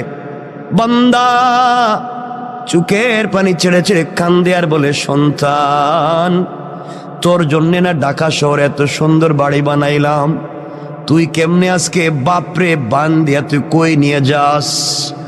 ও সন্তান, তোর জন্য না এত বাপ এত কষ্ট করলাম, তুমি আমারে আজকে কোথায় নিয়ে যাও, কোন কবরে? সন্তান বলছে, হয়তো জুরাইন কবরস্থানে, আজিমপুর গুরুস্থানে, কোন জায়গায় নিয়ে যায়? সন্তান নিয়ে যায়। বাবা কাফনের ভিতর থেকে কান্দে, কেউ দুনিয়ার আওয়াজ শুনে না। ডাক দিয়া দেখে তার ভাইও তার খাটিয়ায় ধরছে। বাইরে ডাক দিয়া বলে, ভাই রে, আমার গলা না জড়াইয়া নাকি তুই ঘুমাইতি না? আমার গলা না জড়াইলে নাকি তোর ঘুম আসতো না? ছোটবেলায় 2 জন খেতে বসলে কত দুষ্টামি করছি, 2 ভাই মিলে দুনিয়ার জমিনে কত দুষ্টামি করলাম। কেমনে রে ভাই তুই আজকে আমাকে, কেমনে তুই আমাকে ভুলে গিয়া জাহান্নামের কবরের দিকে নিয়ে যাস? ভাই ও কথা শুনবে না, তাকে দেখবে তার কলিজার টুকরা বন্ধু, সেও খাটিয়ে ধরে আছে, কবরের কাছে নিয়ে বলছে, মিনহা খালাকনাকুম ওয়া ফিহা নুঈদুকুম ওয়া মিনহা নুখরিজুকুম তারাতান উখরা। সবাই ডাক দিয়ে বলতেছে, ওখান থেকেই তুমি আসছিলা, আবার তোমাকে মাটিতে ঢুকাইয়া দিতেছি, কিয়ামতের দিন কিন্তু তুমি ওখান থেকেই উঠবা।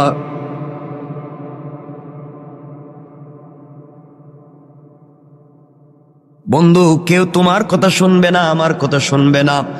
ওই সময় আল্লাহর গোলাম চিৎকার করে কান্না করে বলবে, ও গোলাম, আমার না ঘরে কত সুন্দর এয়ার কুলার, এয়ার কন্ডিশন ছিল, টাইস ছিল, সিরামিক ছিল, তুই আমার কই রাইখা যাস?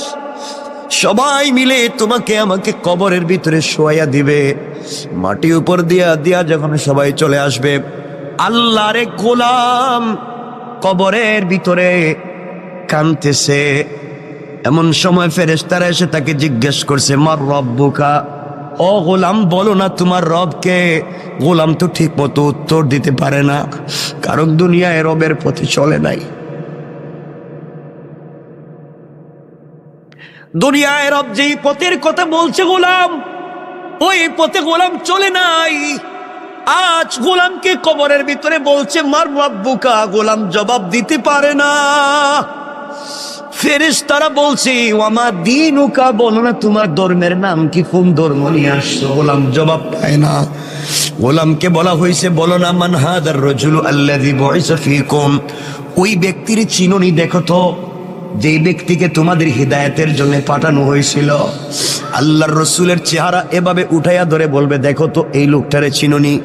তুমি আমি যদি দুনিয়ার জমিনে রসুলের চরিত্র নিয়ে, রসুলের আদর্শ নিয়ে কবরে যাই, তাহলে ওই লোকটারে দেখাইলে আমরা চিনতে পারবো আমার রসুল। কবরে দেখাইলে বলতে পারবো, ইয়া রাসূলুল্লাহ, দুনিয়ায় না আপনাকে দিল দিয়ে ভালোবেসেছি, কবরে রসুলের চেহারা দেখে চিনতে পারবেন। আর যদি দুনিয়ার জমিনে সেই রসুলকে ভালোবাসতে না পারেন, আল্লাহ রসুলের চেহারা দেখানোর পরও তুমি আমি চিনব না। ফেরেশতারা যখন 3টা প্রশ্নের জবাব পায় নাই, তাকে আঘাত করার জন্য 70 জন অন্ধ ফেরেশতা, এক একজন ফেরেশতার ওই কাঁধ থেকে ডান কাঁধ থেকে বাম কাঁধে যেতে লাগবে 700 বছর। এমন 70 জন ফেরেশতা হাতের মধ্যে লোহার মুগুর নিয়ে দাঁড়িয়ে আছে, আঘাত করবে। 70টা সাপ বিচ্ছু দাঁড়িয়ে আছে, তাকে খেয়ে ফেলবে। চিৎকার করে আল্লাহর গোলাম কাঁদবে, তাও কেউ শুনবে না, কারণ এই দুনিয়ায় কাঁদলে তো কেউ না কেউ শুনবে, কিন্তু কবরে কাঁদলে কেউ কথা শুনবে না। ওই দিন একমাত্র রব শুনবেন। দুনিয়ায় রবরে শুনাইয়া যাও, কবরে গেলেও রব তোমার কথা শুনবেন। এমন সময় গোলাম দেখতেছে কবরের 2 পার্শ্বের মাটি অনেক দূর পর্যন্ত চলে গিয়েছে। এত দূর পর্যন্ত মাটি গিয়েছে, আল্লাহর গোলামকে আঘাত করবার জন্য, কবরের মাটি চাপ দেওয়ার জন্য এভাবে আসতেছে। এক পাঁজরের হাড় অপর পাঁজরে ঢুকে যাবে। আল্লাহর গোলাম চক্ষু বন্ধ করে দিয়েছে। চক্ষু বন্ধ করে চিৎকার করে ডাক দিয়া কবরের ভিতরে বলছি, আল্লাহ, কেউ নাই, এই বিপদে আমার সন্তানও নাই, সন্তান আমার বিছানায় ঘুমায়, স্ত্রী হয়তো অন্যের হাত ধরে অন্য কাউকে বিয়ে করে ফেলেছে, বা এগুলা হয়তো আমার সম্পত্তি এত মুহূর্তে বাগ বাটুয়ারা করে ফেলছে। আল্লাহ, আমার দোকানের গদিতে হয়তো আরেকজন বসে গিয়েছে। আমি মনে করছিলাম আমি ছাড়া মনে হয় দুনিয়া চলবে না, এখন দেখি আমি ছাড়া আমার ঘরও চলে, আমি ছাড়া আমার দোকানও চলে। আজ এই সন্তানেরা আমাকে ছাড়া চলতো না, এরাও দেখি এখন চলে। যে স্ত্রী আমাকে জড়িয়ে না ধরে ঘুমাইতো না, স্ত্রীও দেখি চলে। আল্লাহ, দুনিয়া তো আগের জায়গায় আছে, কিন্তু আমি যে নাই, আমার কথা কেউ মনে করে না। গোলাম কান্দে, চিৎকার করে কান্দে। এমন সময় দেখে তার পাঁজরে হাত এক পাশে ঢুকায় দেওয়ার জন্য কবরের মাটি যখন তাকে আঘাত করবার জন্য আসছে, চিৎকার করে কাঁদতেছে। হঠাৎ করে অনুভব করে তার বুকের উপরে কে যেন ছোট্ট ছোট্ট পা দিয়া হেঁটে যায়। কিরে, আমার বুকের উপরে আবার হাঁটে কে? চক্ষু খুলে দিয়েছে। চক্ষু খুলে দেখে সবাই যার যার জায়গায় দাঁড়িয়ে আছে, কেউ আর আঘাত করে না। আর তাকাইয়া দেখে তার বুকের উপরে সবুজ চড়ুই পাখির মতো একটা পাখি তার বুকের উপরে হেঁটে হেঁটে যায়। আল্লাহু আকবার। গোলাম চিৎকার করে বলছে, কে রে তুমি? ডাইনে মাটি, বামে মাটি, নিচেও মাটি, উপরেও মাটি, তুমি কেমনে ঢুকলা? আমি তো অক্সিজেন নিতে পারি না। পাখি আল্লাহর কাছে বলছে, আল্লাহ তুমি আমার জবানটা খুলে দাও, আমি তোমার বান্দার সাথে 1 মিনিট কথা বলি। পাখির জবান খুলে দিয়েছেন। পাখি চিৎকার করে বলছে, আল্লাহর গোলাম, তুমি কাঁদবা না, তুমি আজকে টেনশন করবা না, তুমি অনেক কথার জবাব দিতে পারো নাই, কিন্তু আমি কি, আমি দুনিয়ার গাছের ডালে ডালে বসে সাধারণ পাখি না, আমি দুনিয়ায় বসবাস করার দুনিয়ার কোনো প্রাণী আর পাখি না, আমি হলাম তুমি এত কিছুর ভিতরেও যে প্রতিদিন ঘুমানোর আগে, এশার পরে ঘুমানোর আগে তুমি যে প্রতিদিন সূরা মুলক তিলাওয়াত করে ঘুমাইতে, আমি হইলাম সেই সূরা মুলক। আল্লাহ আমাকে পাখির সূরত ধরাইয়া তোমার বুকের উপরে বসাইয়া দিয়েছে। ও আল্লাহর গোলাম, নাওম কা নাওমাতিল আরুস, তুমি আমার ডানার নিচে ঘুমাও। এই বলে ছোট্ট পাখিটা তার দুইটা ডানা কবরের দুই পারে ধাক্কা দিয়ে রেখে দিয়ে বলছে, ঘুমাও। বান্দা বলছে, পাখি রে, তোর পাতলা হালকা দুইটা ডানা দিয়া কি কবরের মাটিরে আটকায় রাখতে পারবে? পাখি বলতেছে, ঘুমাও। ফুলসজ্জার রাত্রে স্বামী স্ত্রী যেভাবে ঘুমিয়ে যায়, কখন সূর্য উদিত হয় বলতে পারে না, কখন সকাল হয় বলতে পারে না, তুমি এইভাবেই আমার ডানার নিচে ঘুমাইয়া যাও, কিয়ামতের দিন পর্যন্ত আমি তোমার বুকের উপরে বসে গেলাম, এই কবরে কেউ তোমাকে আযাব দিতে পারবে না। আল্লাহর গোলাম, তাও তোমাকে বলে দিলাম, আমি তো সূরা মুলক তোমাকে জানাইয়া দিলাম, কবরেও তোমাকে হেফাজত করব, পুল সেরাতেও করব, মিজানেও করব, যতক্ষণ পর্যন্ত সুপারিশ করে শাফাআত করে আল্লাহর জান্নাতে তোমাকে না পৌঁছাবো, ততক্ষণ পর্যন্ত আমি সূরা মুলকের সুপারিশ তোমার পক্ষ থেকে আল্লাহর দরবারে আমি বন্ধ করব না। আল্লাহু আকবার।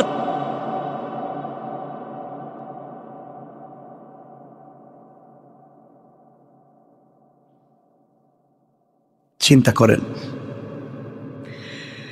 এই জন্য আল্লাহর গোলাম কথা লম্বা করতে চাই না, শুধু এতটুকুন বুঝাতে চাই, কার অহমিকায় পড়েছ? দুনিয়া তোমারে কেমনে এত পাগল করছে? দুনিয়া তোমার এত পাগল কেমনে করছে গোলাম? সব না সৌন্দর্য এখানেই থাকবে। তুমি তোমার বেডরুমটারে কত সুন্দর করলা, কয়েকটা দিন থাকবা, হয়তো ঘর থেকে বের হলে আর ফিরেও না আসতে পারো, কিন্তু অনন্তকাল যেই কবরে থাকবা, ওই কবরকে তুমি সুন্দর করলা না। আল্লাহর গোলাম, ওই আল্লাহর গোলাম যখন কান্না করছে, কবর 3 ভাগের 1 ভাগ, গর্তের ভিতর থেকে পাথর 3 ভাগের 1 ভাগ সরে গিয়েছে। আর একজন গোলাম সেজদায় পড়ে ডাক দিয়া বলছে, আল্লাহ, আমিও তো 3 বন্ধুর একজন, আমার জীবনে কোনো নেক আমল নাই, আমার জীবনে কোনো ভালো কাজ নাই, ভালো করে জানি, জীবনে যত আকাম ছিল, কুকর্ম ছিল, এমন কোন জিনিস নাই যা করি নাই, কিন্তু আল্লাহ, আজ আমার মনে পড়ছে আমি একটা ভালো কাজ করছি। আজ আমার মনে পড়েছি আমার জিন্দেগিতে একটা ভালো কাজ আছে, এই কাজটা শুধু তোমাকে সন্তুষ্ট করবার জন্য আমি করছিলাম, দুনিয়ার কোনো মানুষকে দেখাবার জন্য আমি করি নাই। আল্লাহ, আমার ঘরে একজন কর্মচারী ছিল, ওই কর্মচারী কোনো একটা কারণে তার বেতন না নিয়ে আমার কাছ থেকে চলে যায়, আমি তারে অনেক খোঁজাখুঁজি করে পাই না, কর্মচারীর বেতন দেব, খুঁজতে খুঁজতে আমি তারে পাই না, কোথায় গেল নাই নাই। আমি কি করলাম, তার ওই বেতনের পয়সা দিয়া একটা বকরি কিনলাম, আমি একটা বকরি কিনলাম, ওই বকরিরে বড় করলাম, বকরির থেকে অনেক বাচ্চা হলো, বিশাল বড় একটা বাগান হয়ে গেল, বাচ্চা বকরি আর বকরির অভাব নাই। আয় আল্লাহ, শত শত বকরির পাল হয়ে গেল। দীর্ঘ 15-20 বৎসর পরে আমার ওই কর্মচারী দেখি আমার বাড়িতে হাজির, আমাকে ডাক দিয়া বলছে, মালিক, অমুক দিন অমুক তারিখেও আপনার বাড়িতে আমি কর্মচারী ছিলাম, আমার নাম যে এই নাম, আমি কিন্তু চলে গিয়েছিলাম একটা কারণে, আমি আজ আপনার কাছে ফিরে এসেছি, কাজের জন্য আসি নাই, ওই যে আপনার বাড়িতে কাজ করছিলাম, ওই সময় যে পয়সা পাই, আমারে আপনি ওই পয়সাটা দিয়ে দেন, আমি চলে যাই। আল্লাহ, ওই সময় আমি ওই গোলামটারে ধরলাম হাতে, আস্তে আস্তে করে মাঠে নিয়ে গেলাম।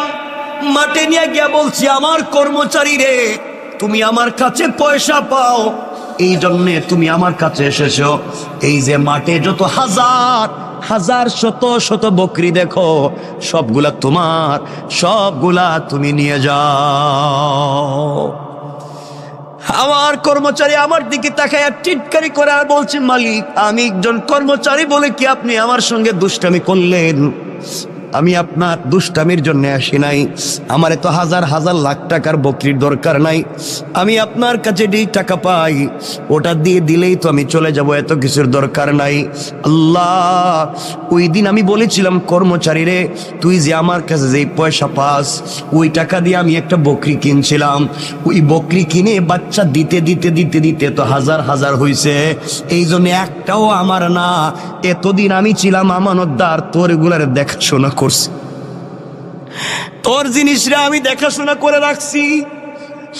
জানি না ঠিক মতো আমানত রক্ষা করতে পারছি কিনা, তোমার সম্পদের আমানত রক্ষা করতে পারলাম কিনা। মালিক তার কর্মচারীরে বলতেছে, আর আমরা কর্মচারীর সঙ্গে যেই ব্যবহার করি, মনে রাখবেন আজকে সে কর্মচারী, কাল হয়তো আখেরাতে সে মালিক হয়ে যাবে। আপনি গোলামের মতো তার পিছনে ঘুরবেন।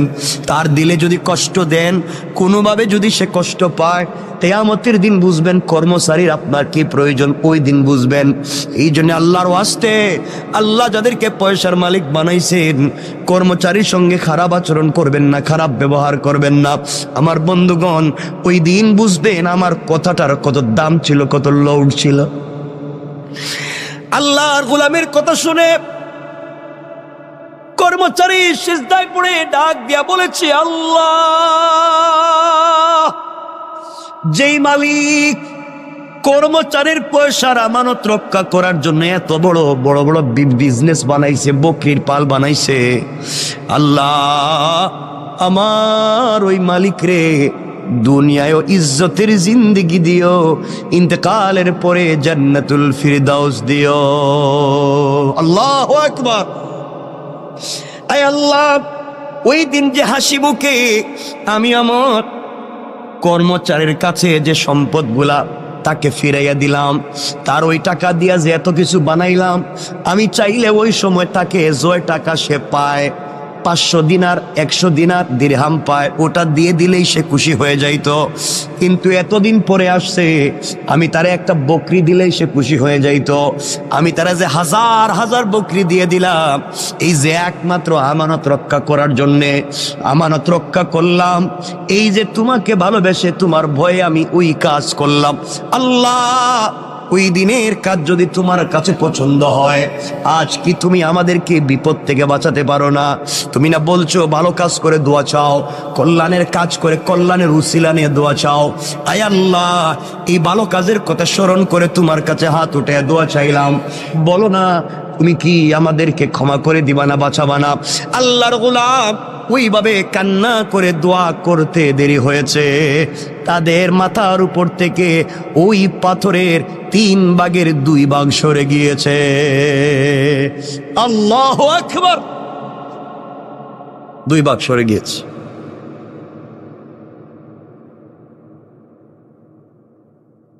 তারা অনেক ট্রাই করছে বের হওয়া যায় কিনা, দেখলো বাইরেও যায় না, ওই আরেকটা ভাগ যাইতেইব। 2 জন বন্ধু যখন আল্লাহর কাছে দোয়া করছে, আল্লাহ তাআলা তাদেরকে বাঁচাইয়া দিয়েছেন। 3 ভাগের 2 ভাগ পাথরটা গর্তের মুখ থেকে সরে গিয়েছে, আরেক ভাগ গেলেই তারা বাইর হইতে পারে। এখন তো 2 জন দোয়া করছে, এখন আরেকজন চিন্তা করছে, আমার জীবনে তো কোনো ভালো কাজ নাই, আমি তো বইলে কিন্তু লাভ হবে না।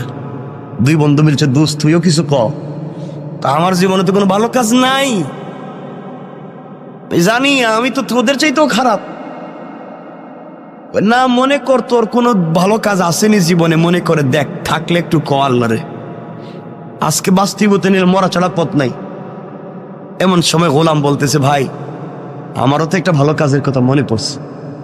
সুবহানাল্লাহ বললেন, জোরে আওয়াজ করে পড়েন না সুবহান।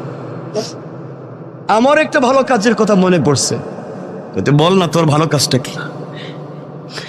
এই সময় 3 নম্বর বন্ধু চোখের পানি ছেড়ে ডাক দিয়া বলতেছে, আল্লাহ, তোমার দেওয়া কপাল তোমার কুদরতের পায়ে লাগাইয়া দিয়েছি, তোমার দেওয়া চোখ থেকে দুফুটা পানি ছেড়ে দিয়েছি, তোমার দেওয়া জবান দিয়ে তোমাকে মনে বড় আশা নিয়ে আল্লাহ বলে ডাক দিয়েছি।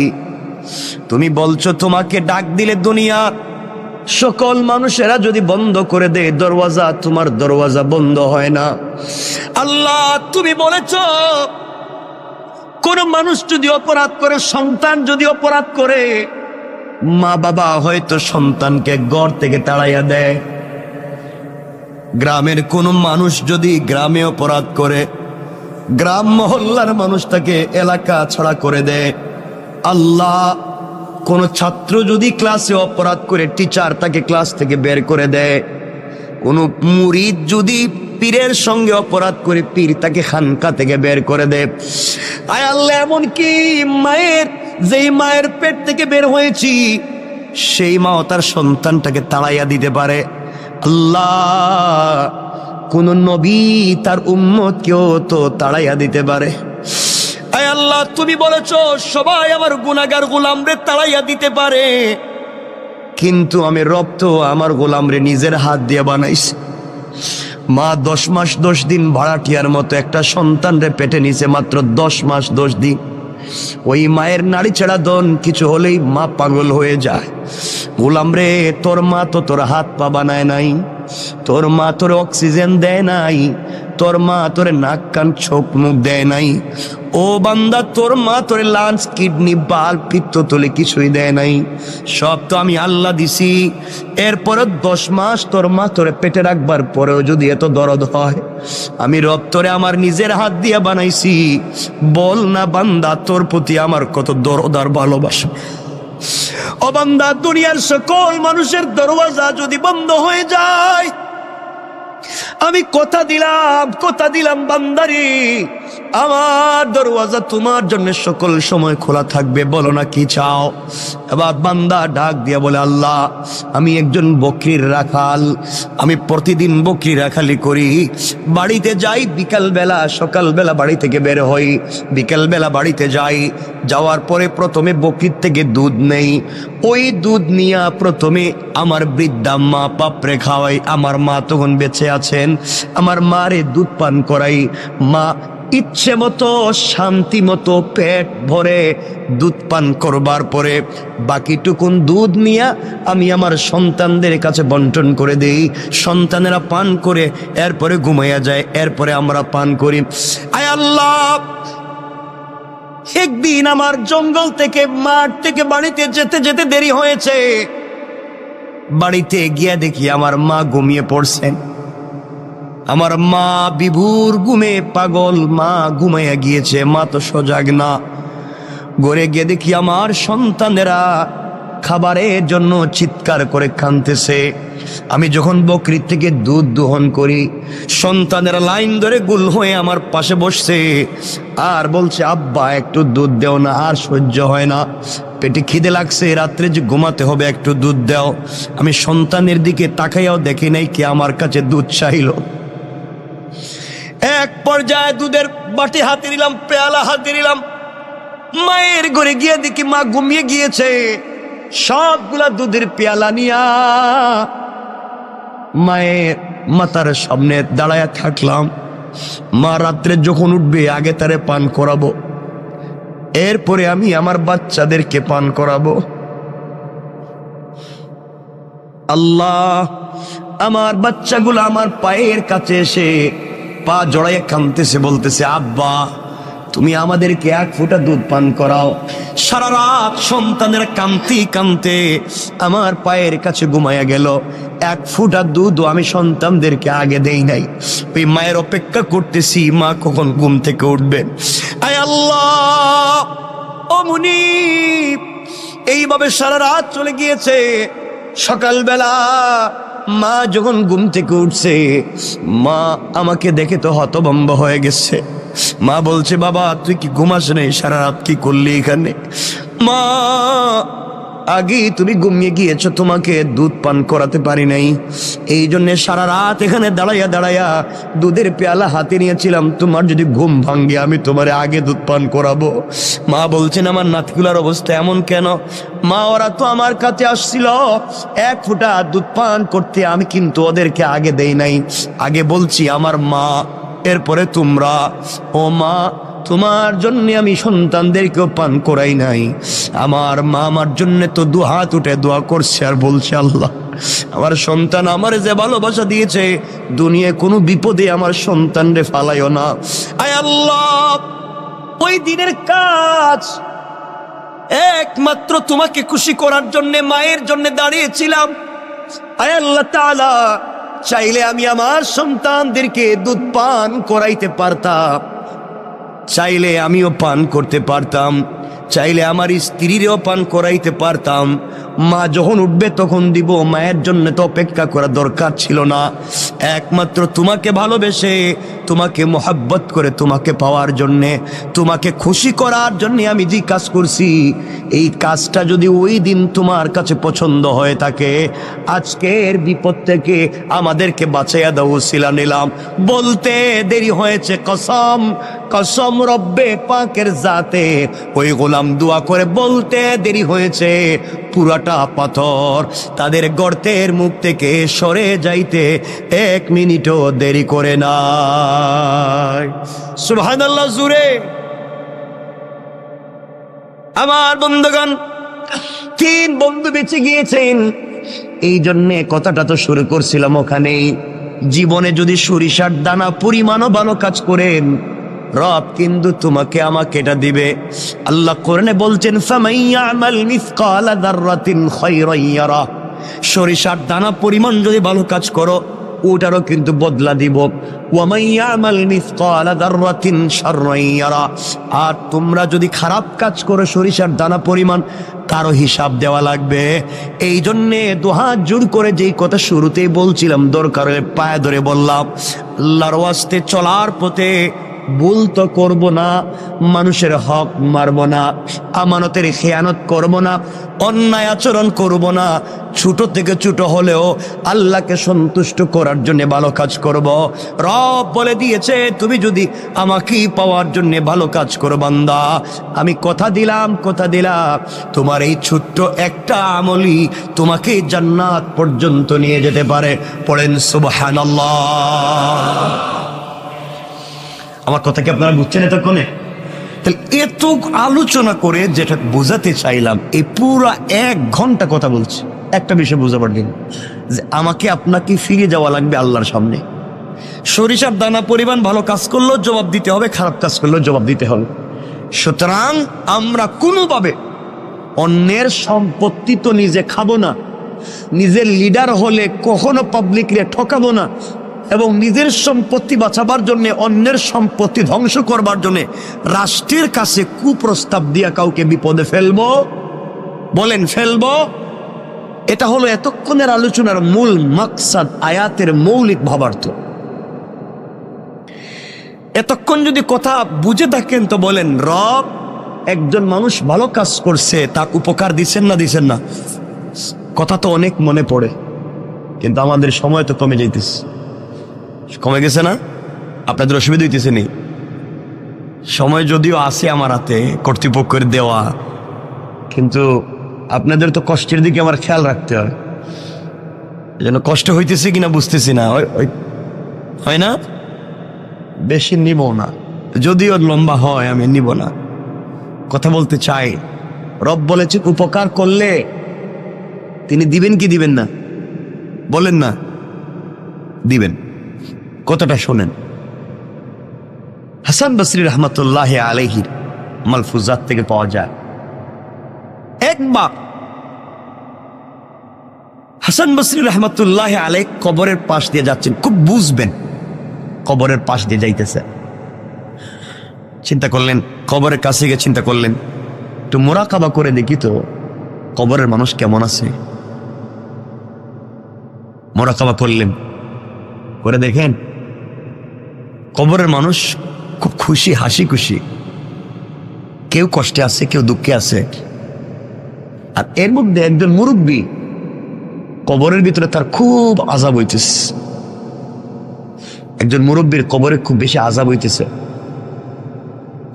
আর আবার দেখলেন আরেক জায়গায়, দেখেন আরেকজন মুরব্বী বসে রইছে আর হাসতেছে। তিনি কিছু দুরূদ পড়লেন, তিনি কিছু দোয়া করলেন, এই সওয়াবগুলো আল্লাহ তাআলা কবরে পৌঁছাইয়া দিলেন। সুবহানাল্লাহ পড়েন না? তিনি তাকাইয়া দেখেন কবরের সকল মানুষ লাইন ধরে এসে এই সওয়াবগুলা নিয়ে যায়। এক মুরব্বী বসে রইছে কর্নারে, ও আয় না, উঠে না। হাসান বসরি বলেন, মোরাকাবায় তাকে জিজ্ঞেস করলাম, বাবা কবরের মানুষ কি বিপদে আছে? আমি সূরা ফাতিহা তিলাওয়াত করলাম, সূরা ইখলাস পড়লাম, এর সওয়াব যখন কবরে পৌঁছাইলাম সব মানুষ এসে নিয়ে যায়, তুমি এদিকে আসতেছো না, ঘটনা কি? কয় আমার দরকার নাই। দরকার নাই কেন? কয় আমার একটা ছেলে আছে, অমুক বাজারে দোকানদারি করে, ওই ছেলে প্রতিদিন আমার জন্য কোরআন তিলাওয়াত করে সওয়াব আমার কবরে পৌঁছাইয়া দেয়। আমি আমার সন্তানের উপরে খুশি, সন্তান সারাদিন বাজারে দোকানদারি করে, ফাঁকে ফাঁকে সময় পাইলেই আমার জন্য তিলাওয়াত করে সওয়াব পাঠায়। এই জন্য আমার তাড়াহুড়া নাই, আমি একটা ছেলে রেখে আসছি দুনিয়ায়, খুব ভালো। ওই ছেলেটা আমি বাপরে বইলা যায় নাই, এই জন্য সন্তানরে ভালো মানুষ বানাইছিলাম। কবরে আসার পরে সন্তান আমার জন্য দোয়া দুরূদ পড়ে আমার জন্য আমল পাঠায়।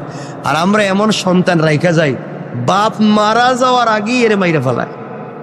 কথা বলেন না কেন? মা বাপ মারা যাওয়ার আগে এমন কষ্ট দেয়, তো এমনি জিন্দা মরে যায়, খাবার দেয় না, বউরে নিয়ে আলাদা থাকে, মা বাপরে দেখতে পায় না, মা বাপের সঙ্গে ভালো আচরণ করে না, স্ত্রী সন্তান যা বলে তাই শুনে, মা বাপকে এই ভালো জায়গায় রাখতে চায় না, মা বাপের ঠিক মতো ঔষধপাতি দেয় না, খবরাখবর রাখতে পারে না, মা বাপকে পয়সা দিলে হিসাব করে। এই সমস্ত নাফরমানি আমাদের ভিতরে হর হামেশা হয়ে গেছে, ঠিক না? হাসান বসরি বলেন, আমি মোরাকাবা শেষ করব, একজন মুরব্বী খুব কাঁদতেছেন, আযাব হইতেছে। আমি জিজ্ঞেস করলাম কারণ কি? মুরব্বী বলছেন, বাবা আমার একটা মেয়ে আছে। কি আছে? খুব দুশ্চরিত্রা, খারাপ খারাপ কাজ করে বেড়ায়, আর ও যত গুনার কাজ করে ওর গুনার কাজের ভাগ আমার কবরে আসে, আমি পাই। কারণ মেয়েটারে ভালো বানাইতে পারি নাই, যেন বাপ হিসাবে আমি মেয়েরে কেন ভালো বানাইতে পারলাম না। ওই মেয়ে খারাপ কাজ করলে আমার কাছে গুনাহ চলে আসে। আর ওই বেচারা বলতেছে, আমার ছেলে দুনিয়া তেলাওয়াত করে আমার কাছে সওয়াব চলে আসে। অর্থাৎ সন্তানকে যদি ভালো মানুষ বানাইয়া যেতে পারেন, সন্তান ভালো কাজ করলে তারও একটা অংশ পাবেন, সন্তান খারাপ কাজ করলে তারও একটা। তিনি বললেন, বাবা আমার মেয়েটা অমুক গ্রামে থাকে, তুমি যদি পাও, আমার মেয়েটার একটু বইল আমার জন্য, আমি বাপের জন্য যেন একটু ইসালে সওয়াব করে, কোনো একটা কিছু করে, আমার কষ্ট সহ্য হয় না, কেন মেয়েটা খারাপ কাজ ছাড়ে না। আল্লাহর ওলি হাসান বসরি রহমতুল্লাহ আলাইহি চলতে লাগলেন, ওই বাজারে পৌঁছে গেলেন যেই বাজারে মুরব্বী বলছিল তার সন্তান কোরআন তেলাওয়াত করে। সত্যি দূর থেকে দেখেন তার দোকানে ভিড় লেগে আছে, ভিড় লেগে আছে, মানুষ, কাস্টমারের অভাব নাই। কিন্তু আল্লাহর গোলাম কাস্টমারের সঙ্গে কথাও বলে, ঠোঁট নাড়ায়া নাড়ায়া আল্লাহর কালাম তিলাওয়াত করে যায়। ওই যুবকের কপালে চুম্বন দিয়া বললেন, যুবক রে, তোমার মতো সৌভাগ্যবান যুবক আর কয়জন আছে যার বাবা কবরে গিয়াও সন্তানের জন্য দোয়া করে, সন্তানের জন্য ভালো চায়। তোমার বাবা তোমারে যেই শিক্ষা দিয়েছে, কবরে বাবা বড় আরামে আছে, তুমি তেলাওয়াত বন্ধ করে দিও না। আমার বন্ধুগণ, যুবকের কাছ থেকে বিদায় নিয়া আল্লাহর গোলাম হাঁটতে লাগলেন ওই মেয়ের বাড়ির দিকে। ওই মেয়ের বাড়ির কাছাকাছি পৌঁছে গেলেন, মানুষরা খবর দিলেন অমুক নামে কি এলাকায় কোনো মুরব্বী ছিলেন। সবাই বলছে, এই যে পাশে যেই বাড়ি দেখা যায়, এই বাড়িটাই হচ্ছে মুরব্বীর বাড়ি। আল্লাহর ওলি হাসান আল বসরি রাহমাতুল্লাহ আলাই আস্তে আস্তে করে মুরব্বির বাড়ির কাছে পৌঁছে গেলেন। গিয়া দেখেন বাড়ির ঘরের ভিতরে কেউ নাই। একটা যুবতী মেয়ে পুকুরের মধ্যে অথবা একটা হাউজের মধ্যে এসে গোসল করে। হাসান আল বসরি ডাক দিয়া বলছেন, মা, অমুক কি তোমার বাবা হয়? কয়, আমার বাবা। তিনি মরে গেছেন না বেঁচে আছেন? অনেক দিন আগে তিনি মরে গিয়েছেন। মারে, আমি হাসান আল বসরি বলছি, মোরাকাবা করে দেখছি তোমার বাপের বড় কষ্ট হয়, বড় আযাব হয়। কবরের ভিতরে তোমার বাবা বড় কষ্টে আছে। তুমি কি চাও না তোমার বাবার জন্য কিছু উপকার করতে চাও না? তোমার বাবার জন্য কিছু একটা দোয়া করো, অথবা সম্মিলিতভাবে মানুষকে দিয়া দোয়া করাও, তোমার বাবার কোনো কল্যাণ করো। বাপ তো বড় কষ্টে আছে। মেয়েটা বাপের কষ্ট শুনবার পরেও অট্ট হাসি দেয়, টিটকারি করে। এই কথা বলে বলছে, আমি আবার কেমনে বাপের উপকার করব? আমার দ্বারা হবে না। ওই বাপরে আমি কেমনে করব? আমার জীবন, আমার যৌবন, আমি যেভাবে মন চায় সেভাবে চলবো। আমি কেন তার জন্য উপকার করতে যাব? ও হাসান আল বসরি, আপনি বলেছেন আমি যেন গুনাহ ছেড়ে দেই। আমি কিসের গুনাহ করি? আমি তো জীবনটাকে এনজয় করি। আপনার আবার কি আসে যায়? আমার বাবারই বা কি হয়? জীবনটা তো আমার যা মন চায় তা করব। মনে রাখবেন, একজন নারী যদি জাহান্নামে যায়, 4 পুরুষরে নিয়ে জাহান্নামে যাবে। আবারও বলছি, একজন নারী যদি জাহান্নামে যায়, 4 জন পুরুষরে নিয়ে জাহান্নামে যাবে। নারী যদি জাহান্নামে যায়, তার বাপরে নিয়ে যাবে। নারী যদি জাহান্নামে যায়, তার স্বামীরে নিয়ে যাবে। নারী যদি জাহান্নামে যায়, তার ভাইরে নিয়ে যাবে।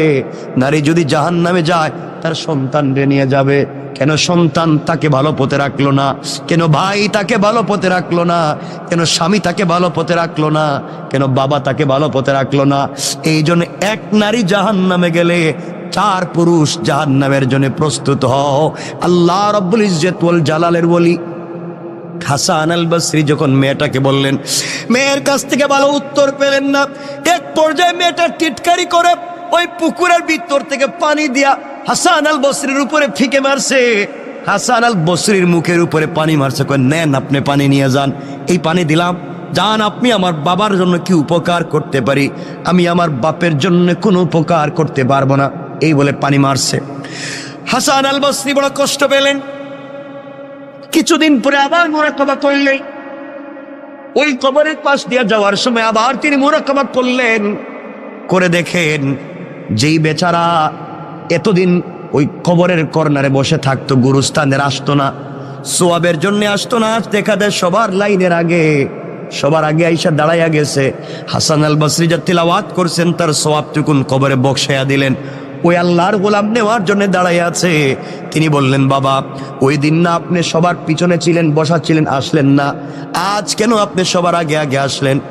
আল্লাহর গোলাম চুকের পানি ছেড়ে ডাক দিয়ে বলছে, হাসান আল বসরি, ওই দিন আমি আসিনি, আমার সন্তান দুনিয়ার জমিনে বেঁচে ছিল, আমার জন্য তিলাওয়াত করে সোয়াব পাঠাইছে। গত কয়েকদিন আগে আমার সন্তানটাও মরে গেছে। এখন কেউ আর আমার জন্য তিলাওয়াত করে সোয়াব পাঠায় না। এই জন্যে আমার জন্য আর কেউ নাই, ওই জন্যে আমিও লাইনে দাঁড়াইছি। ও বাবারা, এই জন্য সন্তান রে ভালো মানুষ বানাইয়া যাও, অথবা অন্যের সন্তান রে হাফিজ আলিম বানাইয়া যাও, অথবা মসজিদ মাদ্রাসার সঙ্গে সম্পর্ক রেখে যাও। একটা মসজিদের সঙ্গে একটা ইটের টুকরা দিয়েও যদি সম্পর্ক করতে পারো, কিয়ামত পর্যন্ত কবর থেকেও সোয়াব পাইবা। একজন গরিবের বাচ্চারা যদি হাফিজ আলিম বানাইয়া যাইতে পারো, ওই হাফিজ আলিম থেকে পৃথিবীতে যতদিন পর্যন্ত আরো হাফিজ আলিম বনবে, আরো কোটি কোটি মানুষ হবে, সবার কাছ থেকে তুমি সোয়াব পাইবা। সুবহানাল্লাহ পড়েন না? আমিও আপনাদের দোয়ায়, আমি তো আলহামদুলিল্লাহ করাইতেছি আমাকে দিয়ে। আমি সিলেটে, আমার এলাকায় জন্ম, যেখানে আমি একটা প্রতিষ্ঠান, প্রায় 40 কোটি টাকা আমরা ওই যে এই সপ্তাহে ভিত্তিপ্রস্তর করবো ইনশাল্লাহ। মাদ্রাসা চলতেছে অলরেডি, বাকি বিল্ডিংয়ে ভিত্তিপ্রস্তর হয় নাই, টিন শেড।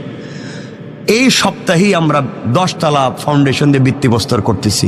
কারণ 100 জন ইয়েতিম, একেবারে ইয়েতিম বাচ্চাকে আমরা টোটাল হাফিজ আলিম আমাদের খরচে বানাবো ইনশাল্লাহ।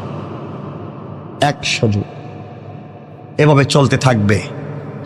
আমরা নিচে মসজিদ করতেছি দোতলা পর্যন্ত, উপর থেকে মাদ্রাসা করতেছি, মহিলাদের জন্য আইটি করতেছি, কারিগরি করতেছি, মহিলাদের জন্য এবং বাচ্চা পুরুষের জন্য আমরা একটা মিক্স, আমরা একটা ভালো ব্রিটিশ কারিকুলামে আজহার এবং মদিনার আদলে একটা ইংলিশ মিডিয়াম ইন্টারন্যাশনাল একটা মসজিদ, মাদ্রাসা এবং স্কুলকে একীভূত করে একটা শিক্ষা সিলেবাস তৈরি করতেছি। আল্লাহ যেন কবুল করে, দোয়া করবেন। এটা এই শহরে করার ইচ্ছা ছিল এবং এই শহরেই করতে চাইছিলাম এবং শুরুও করেছিলাম। আল্লাহ চাইলে এই শহরেও আমাকে দিয়ে খুব তাড়াতাড়ি আমরা করে ফেলবো ইনশাআল্লাহ, ইনশাআল্লাহ। এই মসজিদও তো মাদ্রাসা আছে না? নাই? চমৎকার একটা মাদ্রাসা আছে, কতগুলো বাচ্চা এখানে পড়ে, আমার খুব ভাল লাগে। বাচ্চাদের পড়া খুব ভাল লাগে, ওরা তো গুনাহ নাই তো, এজন্য ওদেরকে সময় দিবেন, মাদ্রাসার দিকে খেয়াল রাখবেন, জীবন উল্পাল্টে যাবে একবারে। মাদ্রাসার দিকে খেয়াল রাখবেন তো ইনশাআল্লাহ সবাই।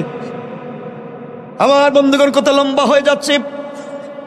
আল্লাহর ওলি বুঝলেন ওই বেচারার ছেলে মারা গিয়েছে, এই জন্য আর সওয়াব পাঠায় না।